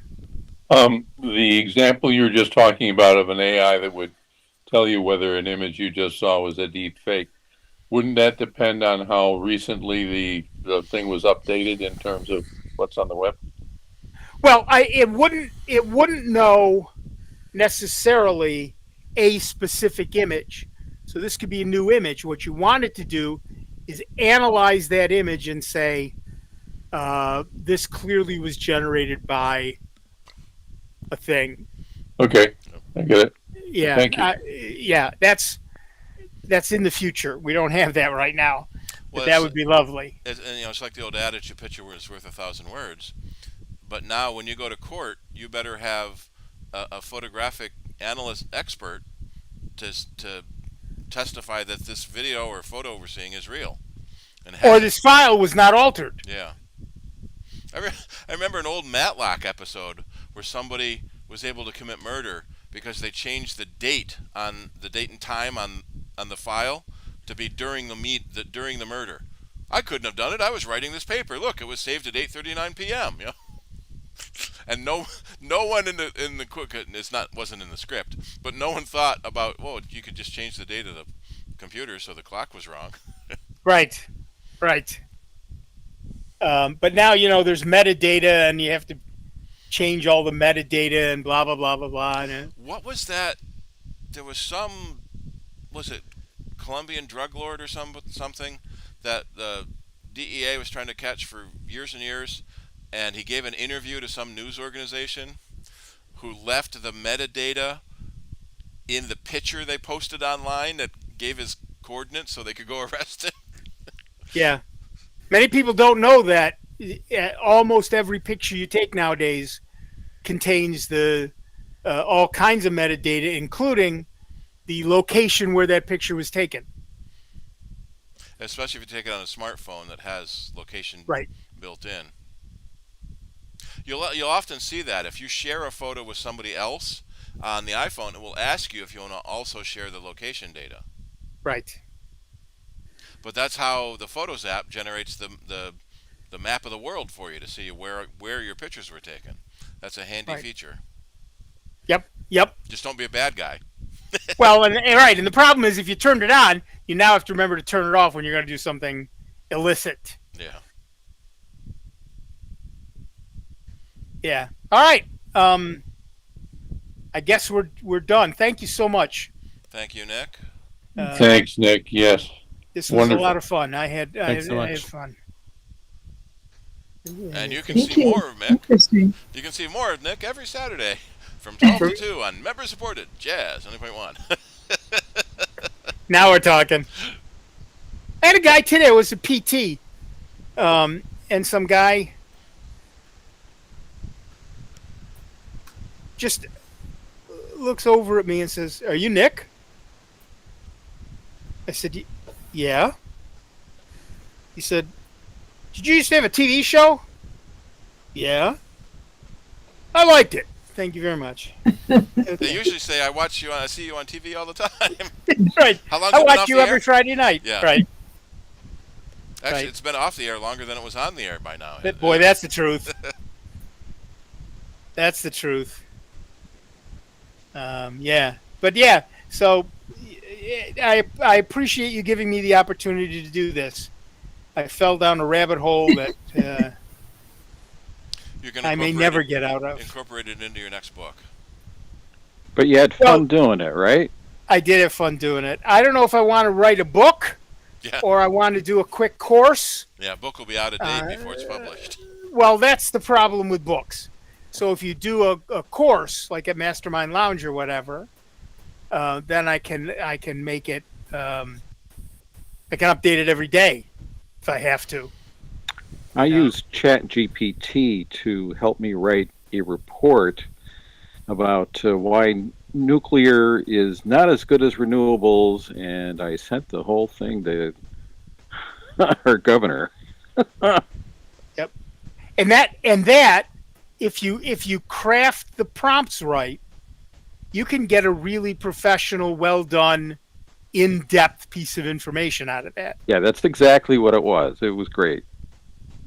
Yeah, and they're very good at that. They're also getting better at understanding prompts that aren't great.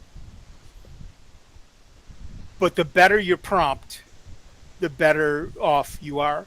So I think, honestly, prompt crafting, or whatever they're going to end up calling it, is going to be a very big deal in the future.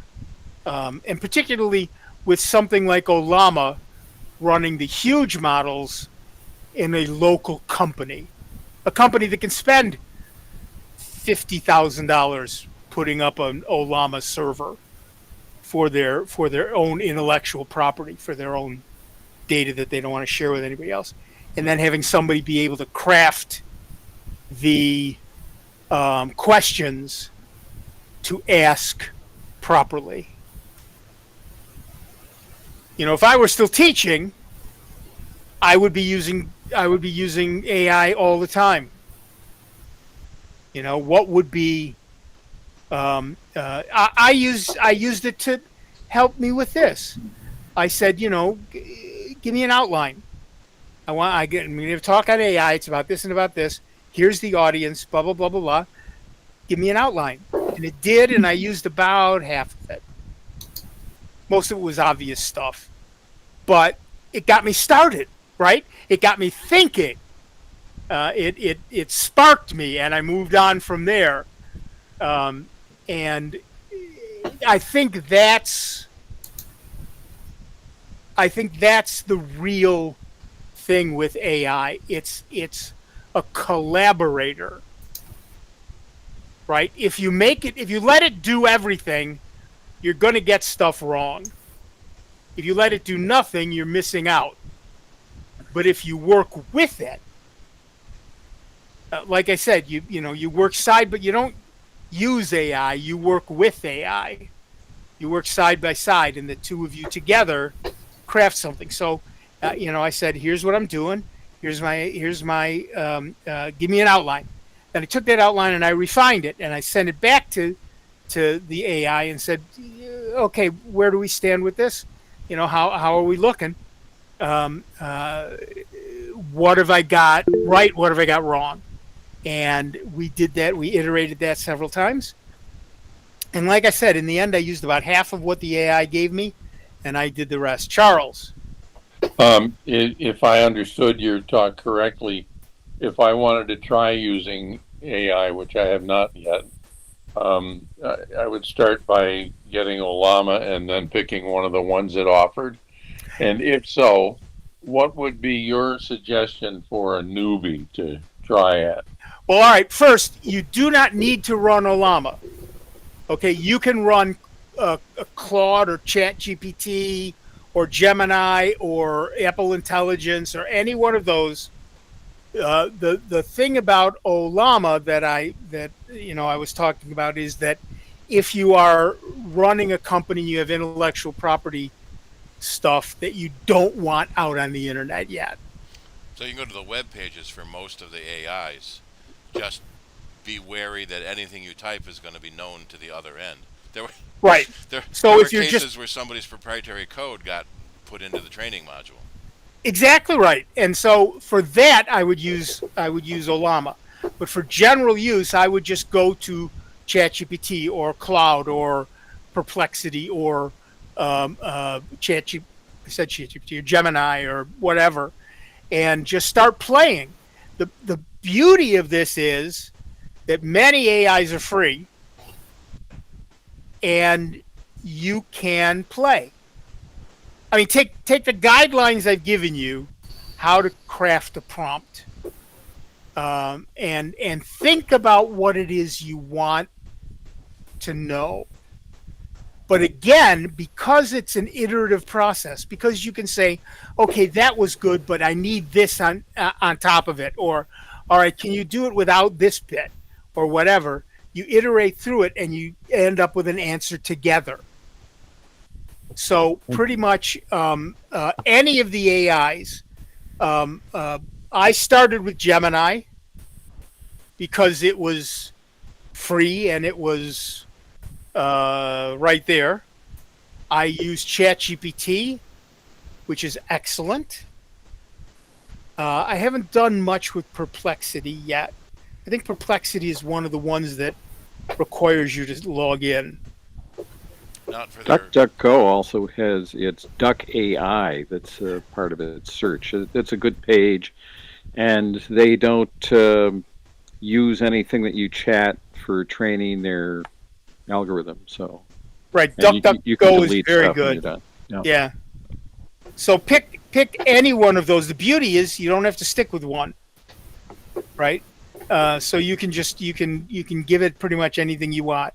The other beauty of Olama is persistence. So like I said, with Olama, I can go back to a chat we've had before and say, let's continue where we left off. I have an idea in mind of something I'd like to try. I'd like to see an AI diagram a sentence, because the crap I read on the web, it's clear that I don't remember how to do it. It was in grade school.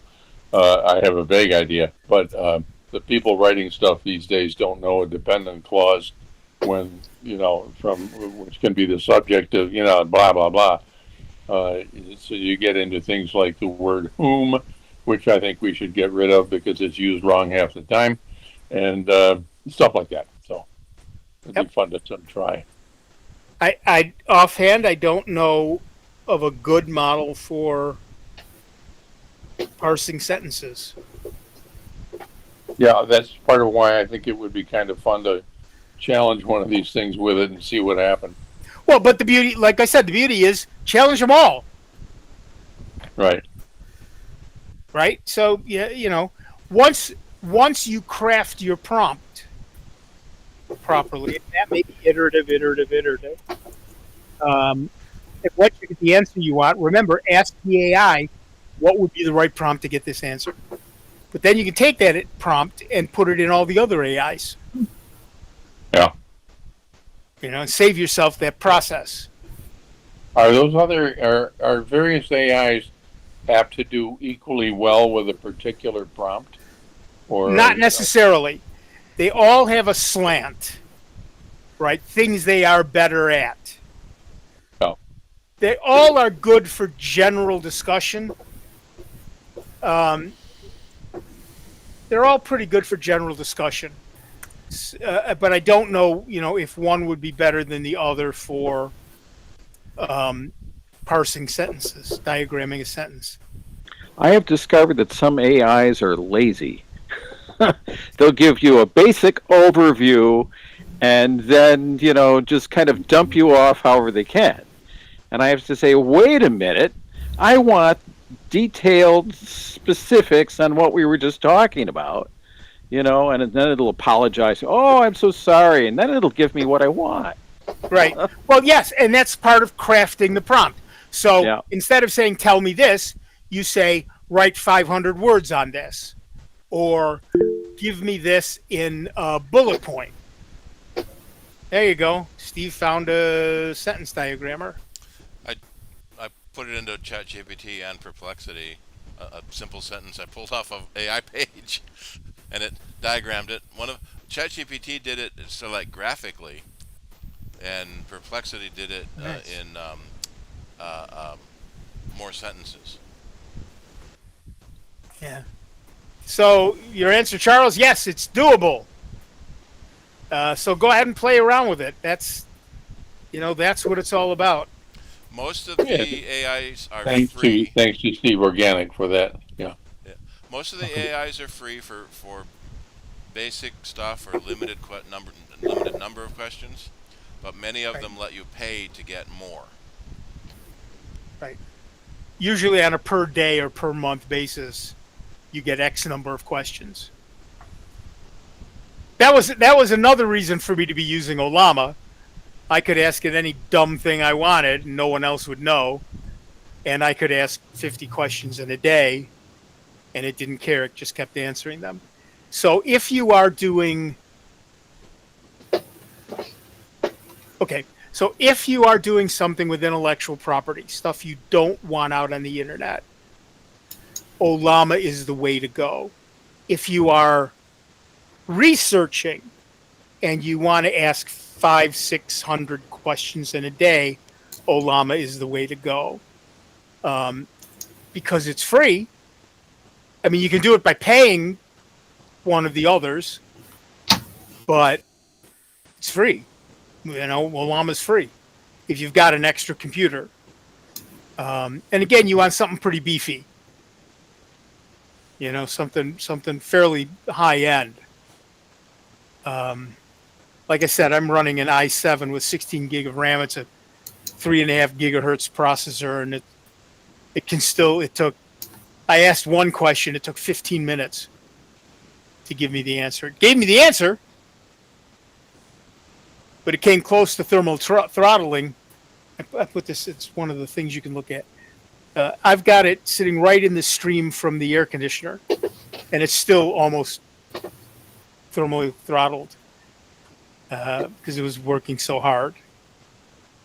Again, that was the 20 billion parameters and blah, blah, blah, blah, blah. So if you use one of the smaller models, your answer may not be as precise. But again, it depends on what you're looking for. So if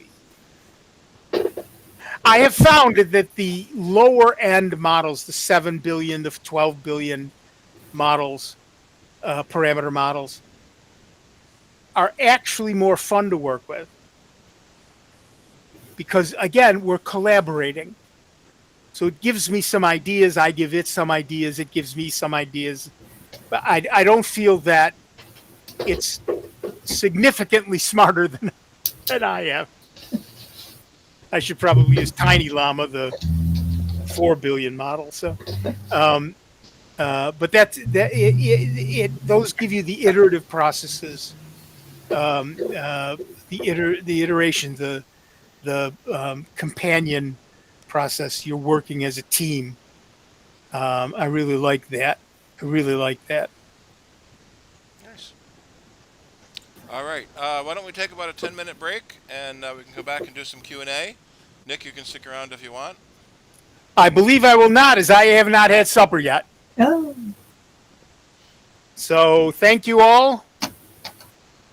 Arrivederci Roma. We'll see you. Yep. Thank you, See Nick. next week. All right. What is it? 9:09. So come back about nope, about 9:15, 9:20.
There, am I back? All right. Looks like a few people took the opportunity to grab something to eat.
Then Carol, how do you make yourself bigger like that?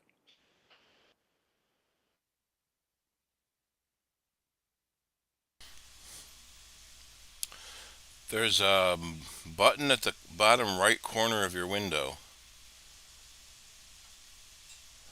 that stretches you out to your full background versus just the center stage. You probably have to have a newer computer, which you do.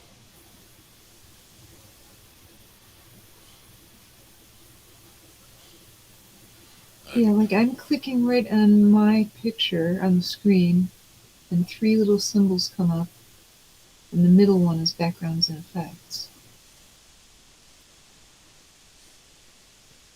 Yeah, And but then in the bottom right corner, there's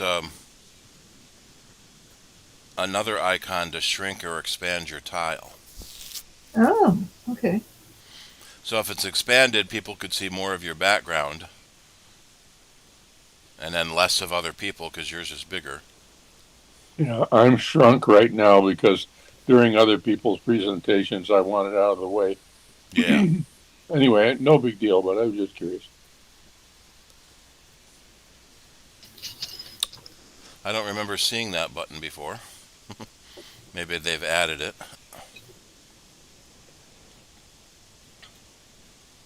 And I don't see, I'm sorry, I don't see the button per se, but for a long time now, I've been using that thing that appears over my tile. where I can, shrink it or whatever. It has the three symbols of full size. Yeah, yeah, there you go. Oh my gosh. Oh, I minimized. So you can minimize yourself, but still Right, send your video into the meeting. right. Yeah. And it tells you it's doing that. Yep. It tells you that. Anyway, good enough.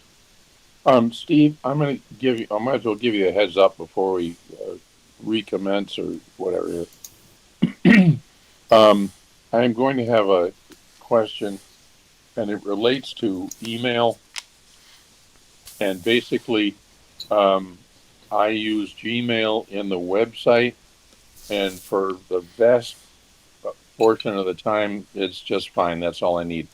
But where I run into an occasional problem, and this happened recently, I was using an insurance company's website and the contact us choices, and when I clicked on the contact URL or whatever it is to email them, it opened me up in the Mac Mail app, Yeah. and so what my question is going to boil down to is, because what happened was it offered me some choices, and I think I was operating under a misconception that for it to work, I had to pick one of those choices. And the choice I picked, because I don't use the calendar, is to allow Gmail, I guess, to delete my calendar content or something like that.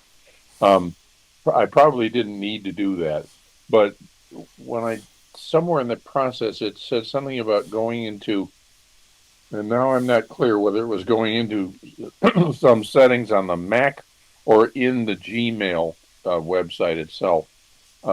So my question will ultimately boil down to the two or more places I should look in the Mac and in Gmail to modify things like that. Yeah. And you may want to hold your answer until everybody's back with us. I don't know.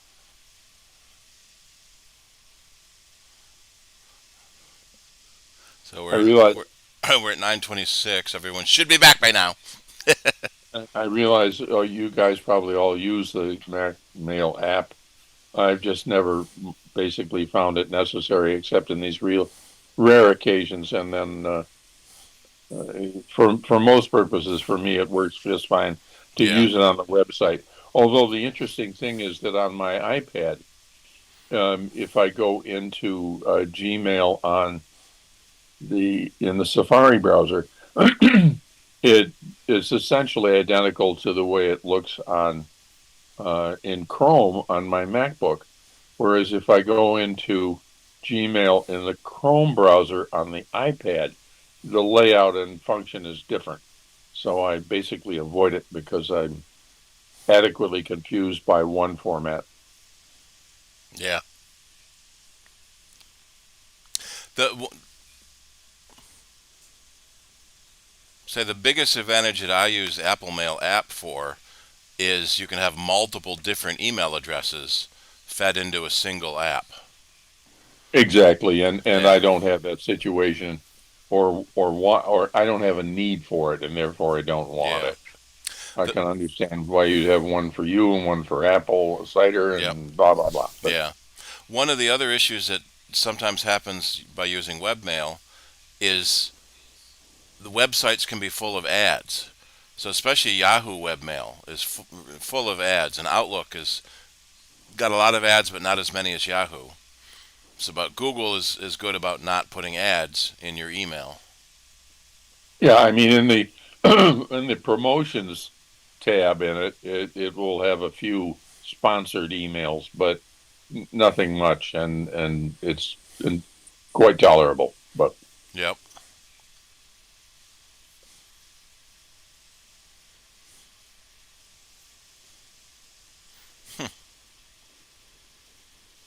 I, j- I just saw the how to do that, and then now it's gone when I wanted to go. oh, speaking of gone, this is the other part of that that's beautiful. So I composed an email to the insurance company, and maybe somewhere around Friday I'll telephone them and ask if they ever got it, because there in the Mac Mail app there was a sent folder or something like that didn't have it in it. But the other thing was, once I thought I had sent it or whatever, when I went into the Mac app, the Mail app on the Mac, that email I had composed was repeatedly flashing on my screen and then disappearing, flashing on the screen and disappearing. So it was amusing. But if I tried to do anything else, like look for setting stuff or something like that, that email kept flashing over what I was trying to look at. So it's like, Don't know why it would be flashing. well, I mean, popping up briefly and going away. Yeah. Popping up briefly and going away. And also, Carol, did you get your haircut? Just pulled back. Oh, okay. Ponytail. I couldn't decide if your synthetic background there was limiting how much of your head I could see or not. Mostly you're there. I see you just fine. That's good. Anyway, that's my story, Steve.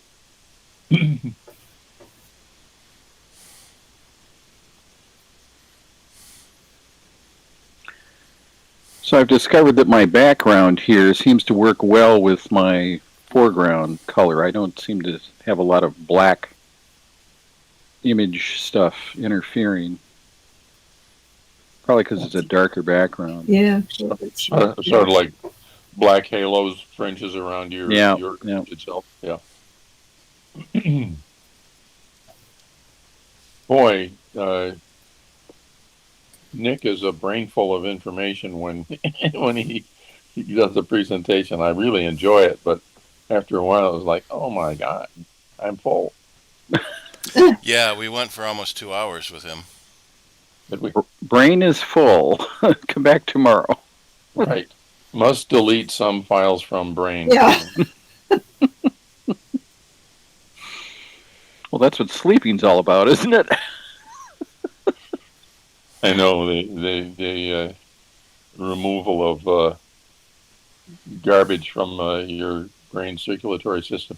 Yeah. On the subject of which, I just recently saw an article about lithium and Alzheimer's, and I generally don't jump on bandwagons like that, but I guess I'm going to find a bottle of low-dose lithium pills because it was just one article, but it sounded really remarkable. Huh. It was a special isotope there of the lithium, oral lithium. It's not just the regular lithium that will work in staving off dementia. But yeah, that's the very project at the Harvard Medical Center that the funding was just cut off from. Oh, of course. Yeah. Well, with Craziness. else, it's useful.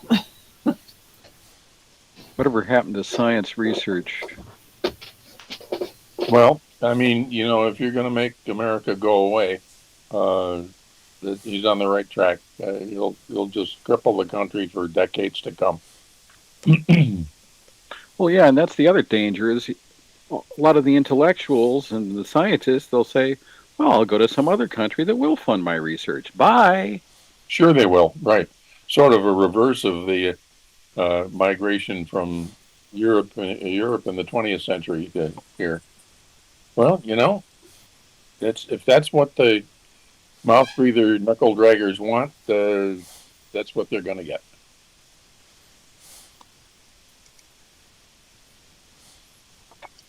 Now, Douglas is presenting. Interesting. Well, I'm just trying to figure out the icons here. I was trying to turn the picture back on the video, which I had turned off, and that icon seems to have disappeared. And what I'm getting now has the closed captions, and one of your comments began with Shirley, and it's spelled at Shirley. Yes, that was fun. Surely you can't mean that, But, So that's an example of a real-time transcript that's being generated.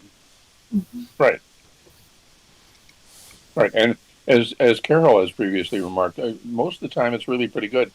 But and they certainly used a word that sounded like Shirley. I sometimes where I run into these things where it's like I can't understand what the system thinks it's hearing, you know. Yeah, how did it get that word? Yeah. Right. And the other thing that bugs me in watching YouTube videos is that they don't like cross out or some way abbreviate a bad word. They just drop them out. So words that are nice words but sound like bad words will be dropped out of the uh, the the captioning and whatever. Well, it Well, why looks don't to me we? like we're down to 6 people here, so we should probably get back to it. I was wondering Yeah. if Carol had any iOS questions, dealing with her phone or notifications, how to make them stay longer. Oh, no, the thing I wanted to stay longer is when I ask Siri a question and she puts it up on the screen and it gives you like 10 seconds to read it. If you can't read it, it goes away, unless you manage to click on it and it's an actual website that you can go to. Is there any way to change that? Like how long it stays visible? It would be somewhere in the settings. So do I have Let's see. notes in here? And then we'll get to Charlie's question. iPhone, Siri, response time.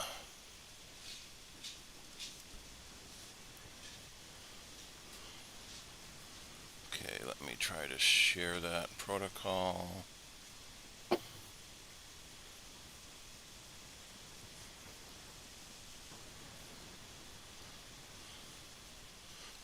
A reasonable amount of time. Whatever that is. Disappearing too quickly. So Siri settings and accessibility options. Oh, okay. Accessibility. Accessibility.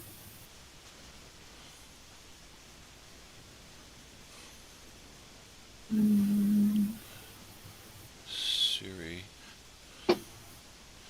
Yeah, there's a longer and a longest. Oh, maybe I should try longer and see how that goes.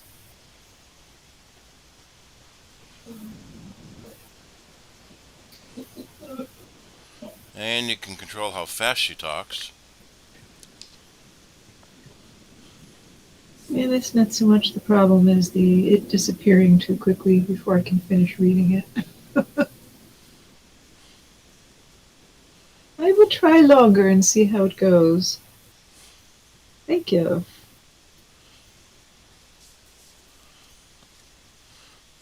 You can type to Siri, and then that leaves the question on screen longer.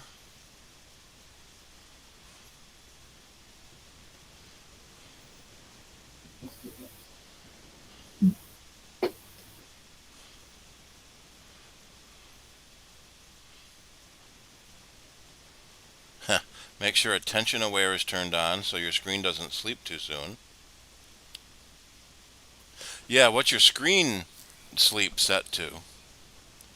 If that's set too fast, then the screen could be going to sleep before you've finished reading the Siri answer. Yeah, it's not so much going to sleep. Most of the time it goes poof, it's just gone. It's like I didn't finish quite reading it and it was like, too bad, it's gone. You have to ask the question all over again.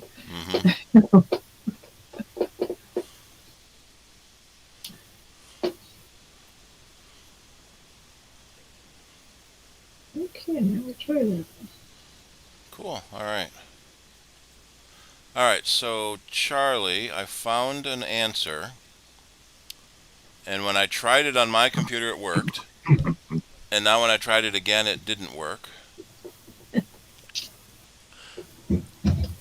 So if you go to your, so it's basically it's a protocol handler. Mail2 is a protocol, just like web is a protocol and FTP is a protocol. So you have to set what your default protocol is for mail. In the And Mac, now, is that in the Mail app or just in No. the general settings in Chrome itself. in Chrome? Okay. If you were using the Mail app and wanted to use a different app, like Thunderbird or Sparrow or one of those, then you could use the system settings to make that change. But in Chrome, you want to go into your mail. Let me see if I can make this bigger. And see if you have this double bracket symbol in the URL bar of your mail in Chrome. I'm double brackets. You got an arrow pointing at something that to me looks like an eye. Hang on a minute, I'll blow it up. It's a less than, greater than Yeah, combination. gotcha. Let me post this into the chat too.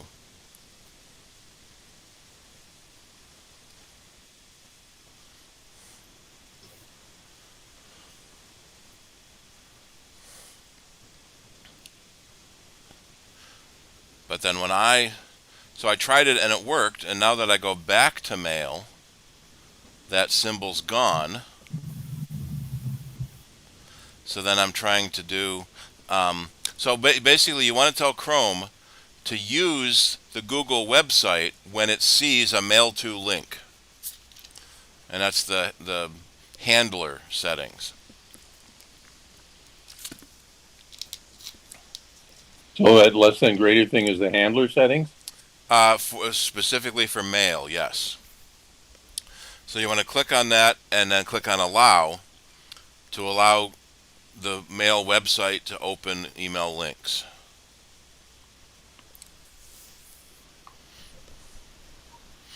And if it doesn't show, then you got to dig down into settings and find the settings separately.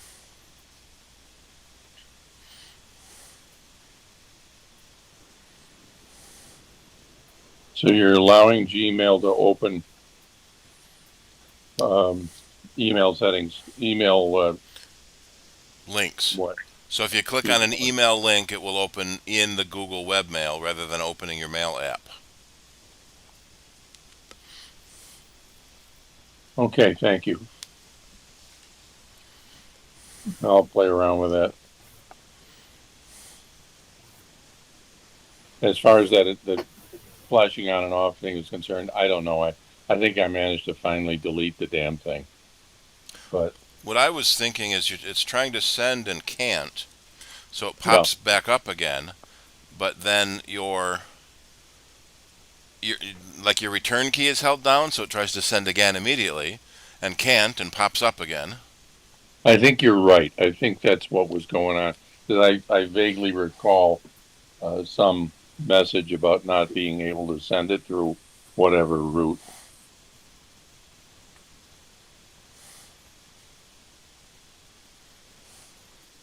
Ah, I see what I did. So there we are. So I'm now in my inbox, and the command is there. Because the command where? The greater than less than symbol to allow email links. I'm not. Where am I looking for that on your screen share here or whatever? It's not showing the pop-up. So, and now it goes away because I've already set it. That's why it went away. But if we go back to here, if I reload, at the right end of the address bar, there's the bracket icons next to the star icon. I'm seeing at the top of what I'm seeing from your screen is the search mail bar, and then those above that. I don't see anything above. Above that is black for me. Oh, it's not. Yeah, there's nothing above that, Steve. It's not showing the tab bar or the address bar. No. Oh well, sorry about that. That's all right. But It's probably a safety thing for you. yeah, but it shows this double bracket next to the star, and then All right. Well, once you answer the question, then it hides that control. right. Okay. Thank you. I will fiddle around with that sometime coming up.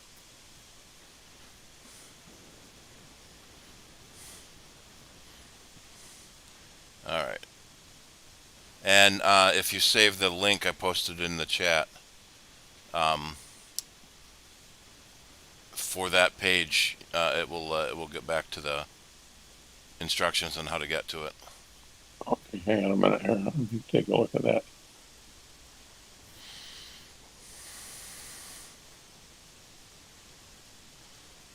Oh, and Steve Organic posted a link to Figma sentence diagram generator. Yes.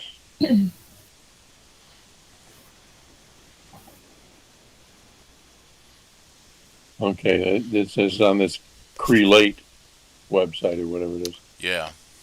Okay, thank you. Yep. All right. I can find the meeting. Oh, Douglas has a box. What's in your box, Douglas? Teddy, oh, you're muted though.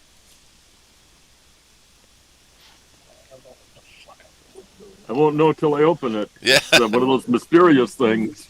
Yep. I had to use an ancient Egyptian hieroglyphic code to figure out how to open it. Shirley got a box of coffee today. Is that coffee of the month, is it, Shirley? You do too. Please join us in supporting the American Civil Liberties Union today. Now's the time to Paying attention. Yeah. Now is the time to get coffee before the tariffs are imposed on Brazil. I think she said this one came from India today. Oh, that's even worse.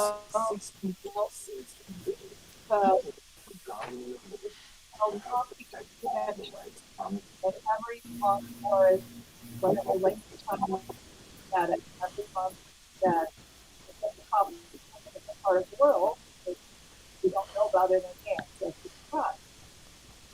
So today I got India. You're going to have to use a headset, Shirley. We can't hear a thing you're saying. I'm expecting it. Sorry. But, so it's very interesting to see each part of the world and try their coffee out, and if you really like the coffee, you can buy more of it from that country. So I'm sure at some point there'll be a basic picture price to this, but so far it's Yep. Charlie, did you get an invitation to Kevin Seeley's picnic this Saturday? I don't know if he added you to the picnic list. No, I did not.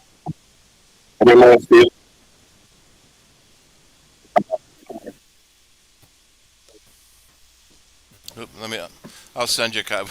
well, consider yourself invited. It's in. Yeah, he could come as our guest. Yeah, it's in Clifton Springs. I don't know if that's a hall if you don't want to go that far.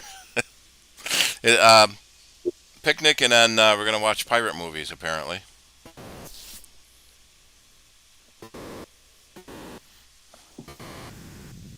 Oh, thank you. That could be.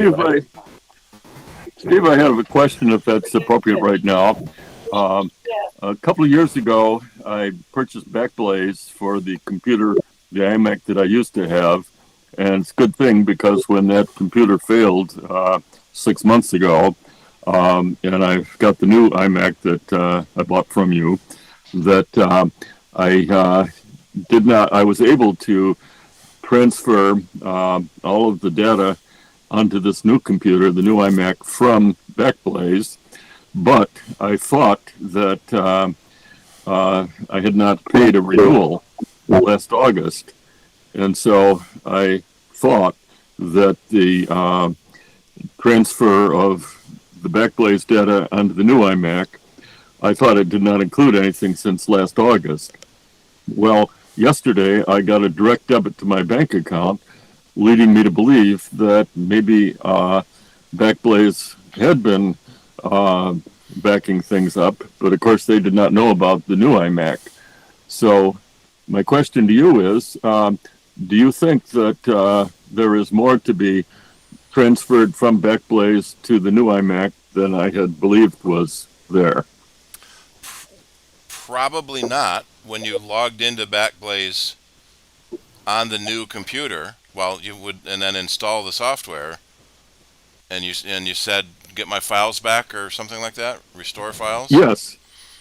Everything that they had backed up on the old iMac was transferred onto the new iMac. Except that not the index, not the list of photographs, or the list of downloads, but if I am doing an email for an attachment, I type in the old title and that does come up, but it's not otherwise visible. So go ahead with. We say most of the time. Backblaze and a lot of those subscription sites want to have an auto renewal, so it may have auto renewed the last time and was still backing up. You can log into your Backblaze account on their website to see what your current subscription is and see what the last date of the backup was. Okay, well, I am unable to talk to a person there. They have set it up so that all of their personnel are isolated from their customers. So it's not easy on a website. Pretty much no internet company has anyone you can talk to. Just go to backblaze.com, log into your account, and you should be able to see your files.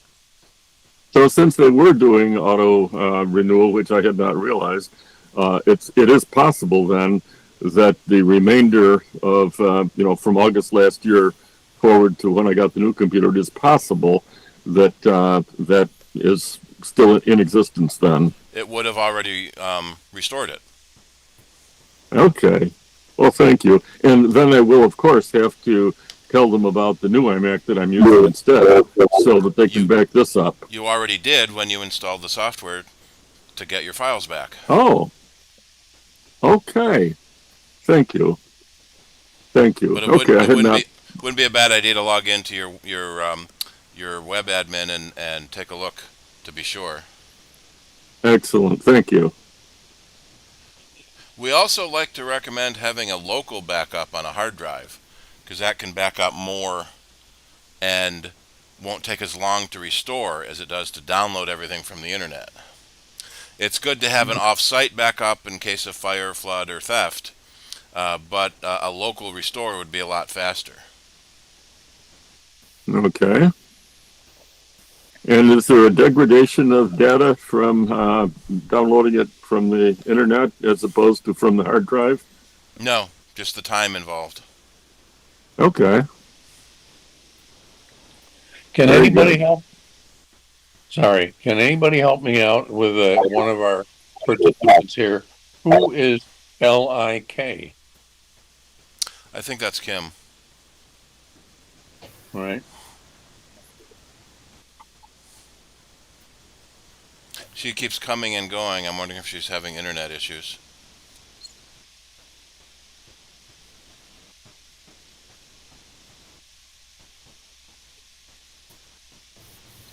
Oops. I tried to log into my Backblaze account, and now it wants to email me a code because I haven't logged in recently on this computer.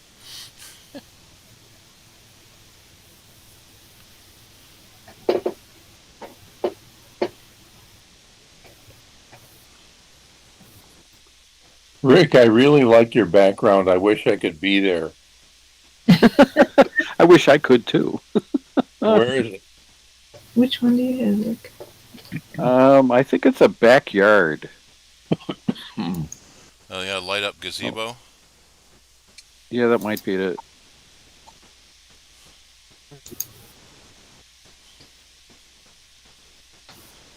So these are not necessarily personal photos. They're from a library of some sort. No, these are just the standard issue ones that are in Google Chrome.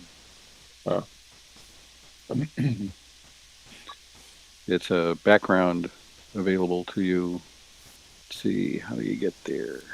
Right. Yeah, we did. Under the We did. three dots that are next to the hang up, if you open that up, it says backgrounds and effects, and you can Right. go into that.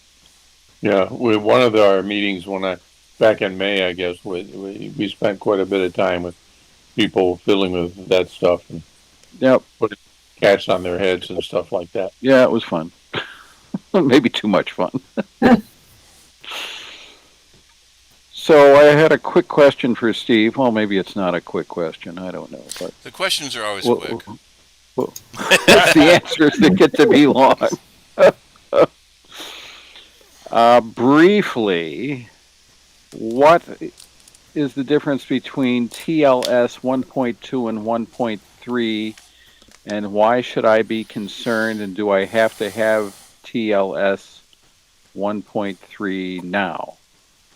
1.3 is more secure. That's sort of the bottom line. And it's faster than 1.2. But 1.2 is still okay.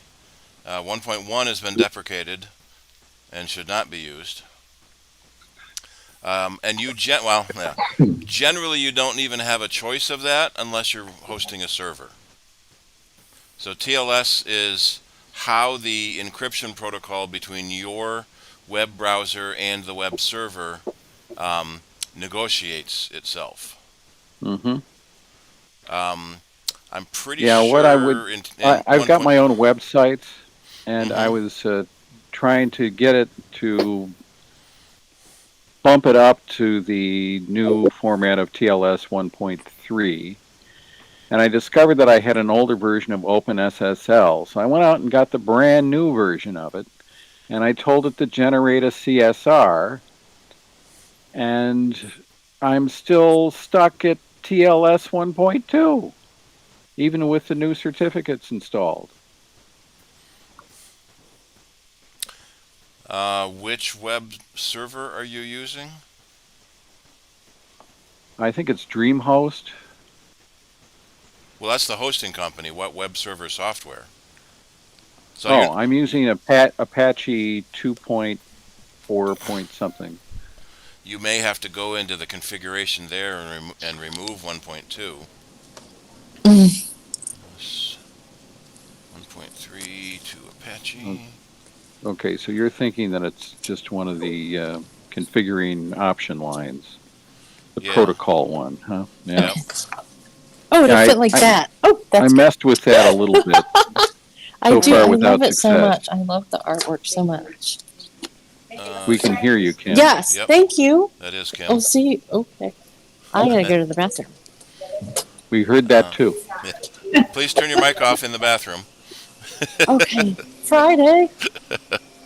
And if for some reason I don't make it, then have an awesome move, and I'll see you when you come back in town, just in case. Such a pleasure to know you. I will, but I'm doing with my court moving stuff, so you never know. But all right, I muted her. Oh, I found a link on how to enable TLS 1.3 in Apache.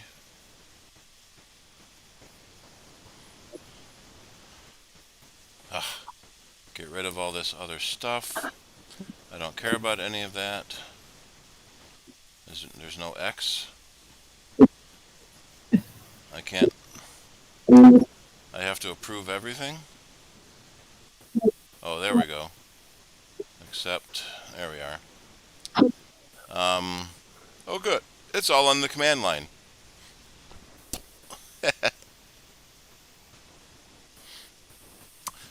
And that's probably a command line on how to check your TLS. Mm-hmm. So one of the dangers of removing 1.2 is if someone comes in with an older browser, they won't be able to get a secure connection. Yeah, so you've got to have both, and it's supposed to automatically switch, but right. So far I'm just getting the 1.2, not the 1.3. Send me the link to that one.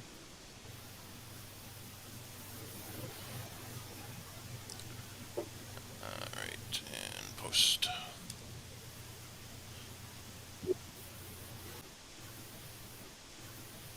sometimes that works. Or just click on your click on the lock, and it might give you the options you want. It says connection is secure, certificate is valid. And then there's a way to get details. Yep. Google.com is the issuer. I can see the keys.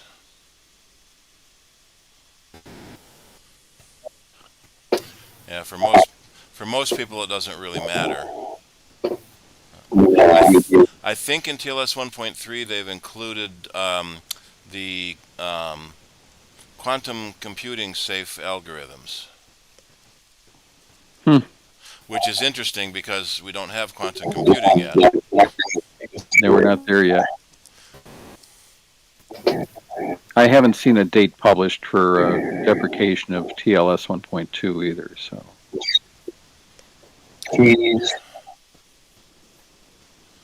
Accept cookies.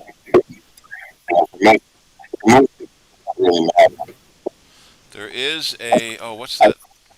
There's a server testing command that tests how... Yeah, it's config test.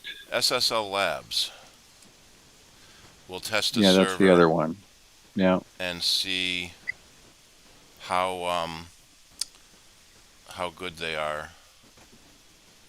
Yep. I want sslabs.com.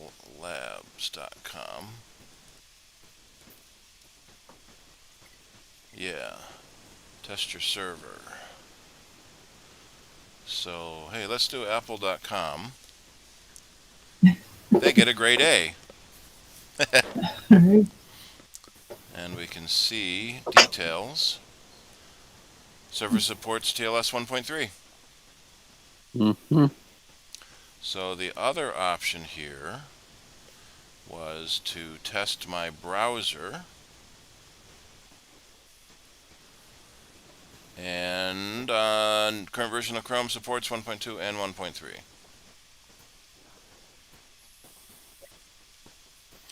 And there's an update to Chrome waiting. Ugh. There's always an update to Chrome waiting. Yep.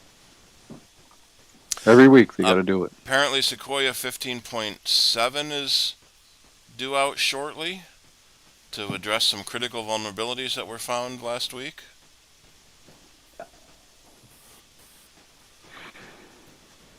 You should never have started to pay hackers to find bugs. Well, that's why the good guys, there's several bug bounty programs for the good guys. They can't match the prices that the bad guys will pay, but at least the good guys have the ability. There was a story in the news a couple weeks ago. We talked about on Soundbites. Someone had found what they thought was a extremely vulnerable bug, and Apple only paid them $5,000 because it was not as bad as he thought it was.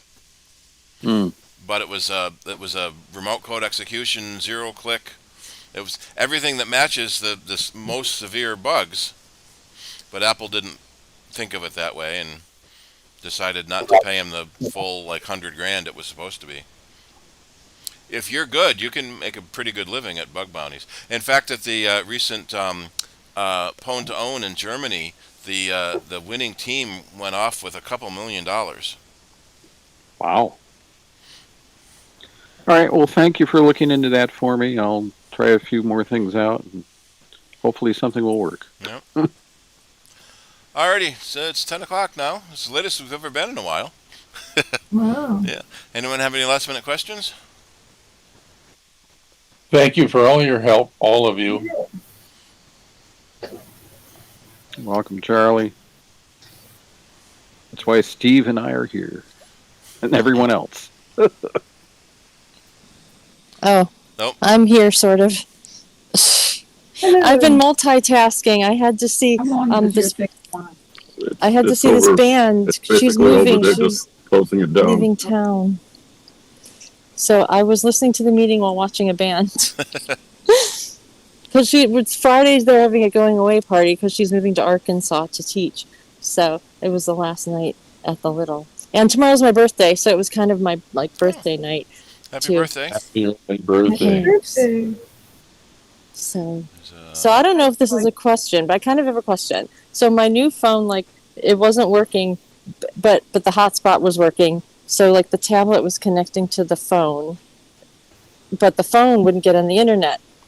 But if I connected the tablet, the phone was getting on the internet, and it wasn't making any sense. And I showed it to an Apple expert, and he said, "Oh, this company has two eSIMs, one for the phone and one for the hotspot. And the hotspot one's working, and the phone one is not working." And I'm like, "Oh, that explains it, because it wasn't making any sense to me." Yeah, most companies only use one SIM for both things. Yeah. Cellular calls and cellular data on a single SIM. Yeah, and it did make a couple calls, but it doesn't make calls anymore. But the hotspot works, but the phone doesn't. But does that make so? Is the phone actually getting on the internet via its own hotspot? Well, it's going through cellular data. Cellular data is separate from cellular voice.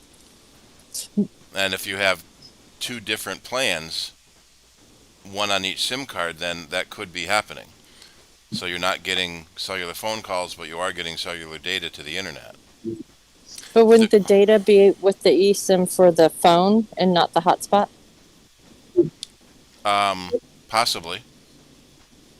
And so the phone is using the cellular data on the other SIM, but the voice calls aren't available on the first SIM. I could see that happening. There is an option in the phone to turn on Wi-Fi calling, so that makes phone calls over the internet instead of over cellular voice, so that could help. I don't know if I have that. I've played with everything a lot. Wi-Fi calling. What's that under? Settings and cellular. Settings, cellular, Wi-Fi. I probably have everything on you could have on. I don't see Wi-Fi calling. Well, in mine it's just below my phone number. It may be that company doesn't have Wi-Fi calling. What carrier is it? Visible. Yeah, I don't know who they use.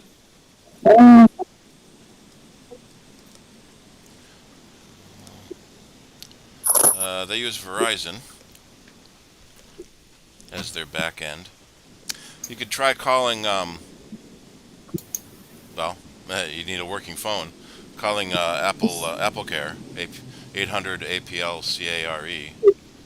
They might be able to talk you through it. Now my Wi-Fi is not connected right now, it says. So if it's not connected to Wi-Fi, then it must be connected to itself somehow. Yeah, through the cellular data SIM. So the cellular data could be on the hotspot or on the phone. Yeah, I could see that working that way. It's like having a data-only plan but no minute plan. Mm-hmm. So you don't get any voice calls. But I really wouldn't be able to figure it out because it could be connecting to the hotspot, right? On it, maybe. No, because it says Wi-Fi not connected. That was the other thing. Like it would connect and it would boot me off and like every 30 seconds and try and connect to my neighbors, which wasn't working. And I would like drop my phone calls and then I'd connect it back to the hotspot on my phone and my call would come back in and then it would boot me off again and try and connect to my neighbors. Well, tell it to forget the neighbor's network and then it won't try to connect to it. Yeah, it's weird. Like it works for a while and then it gets screwed up for a while. Then it works for a while and then it gets screwed up.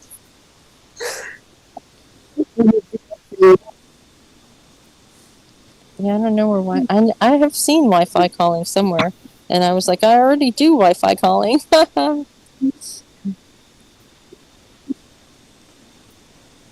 well, give Apple Care a call. They might be able to help. if you can't actually make it into the store. You're not very mobile these days, are you? I'm not very mobile at all. Transportation and my body. My body doesn't like to stand up very much these days. It hurts. Leg, knee, feet. They're bad these days. But, yeah. So this guy who owns this bar, that my friend has taken me to a couple times. He used to like work for Apple, so he's the one who looked at it and noticed the eSIM problem and explained it to me. Because I just didn't understand how part of it worked and the other part didn't work. Yeah, it's all magic. Yeah.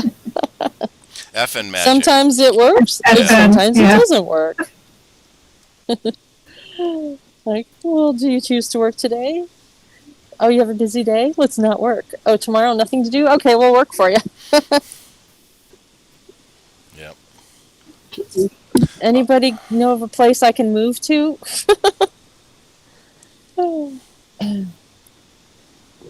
Any good places to live around town? I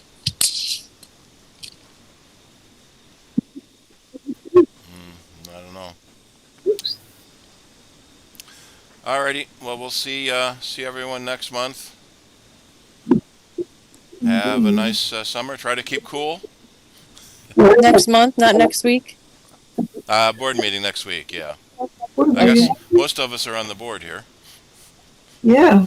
Yeah, Douglas, you're welcome to sit in if you want, but that will get you nominated to the board. Yep. All right. Good night, all.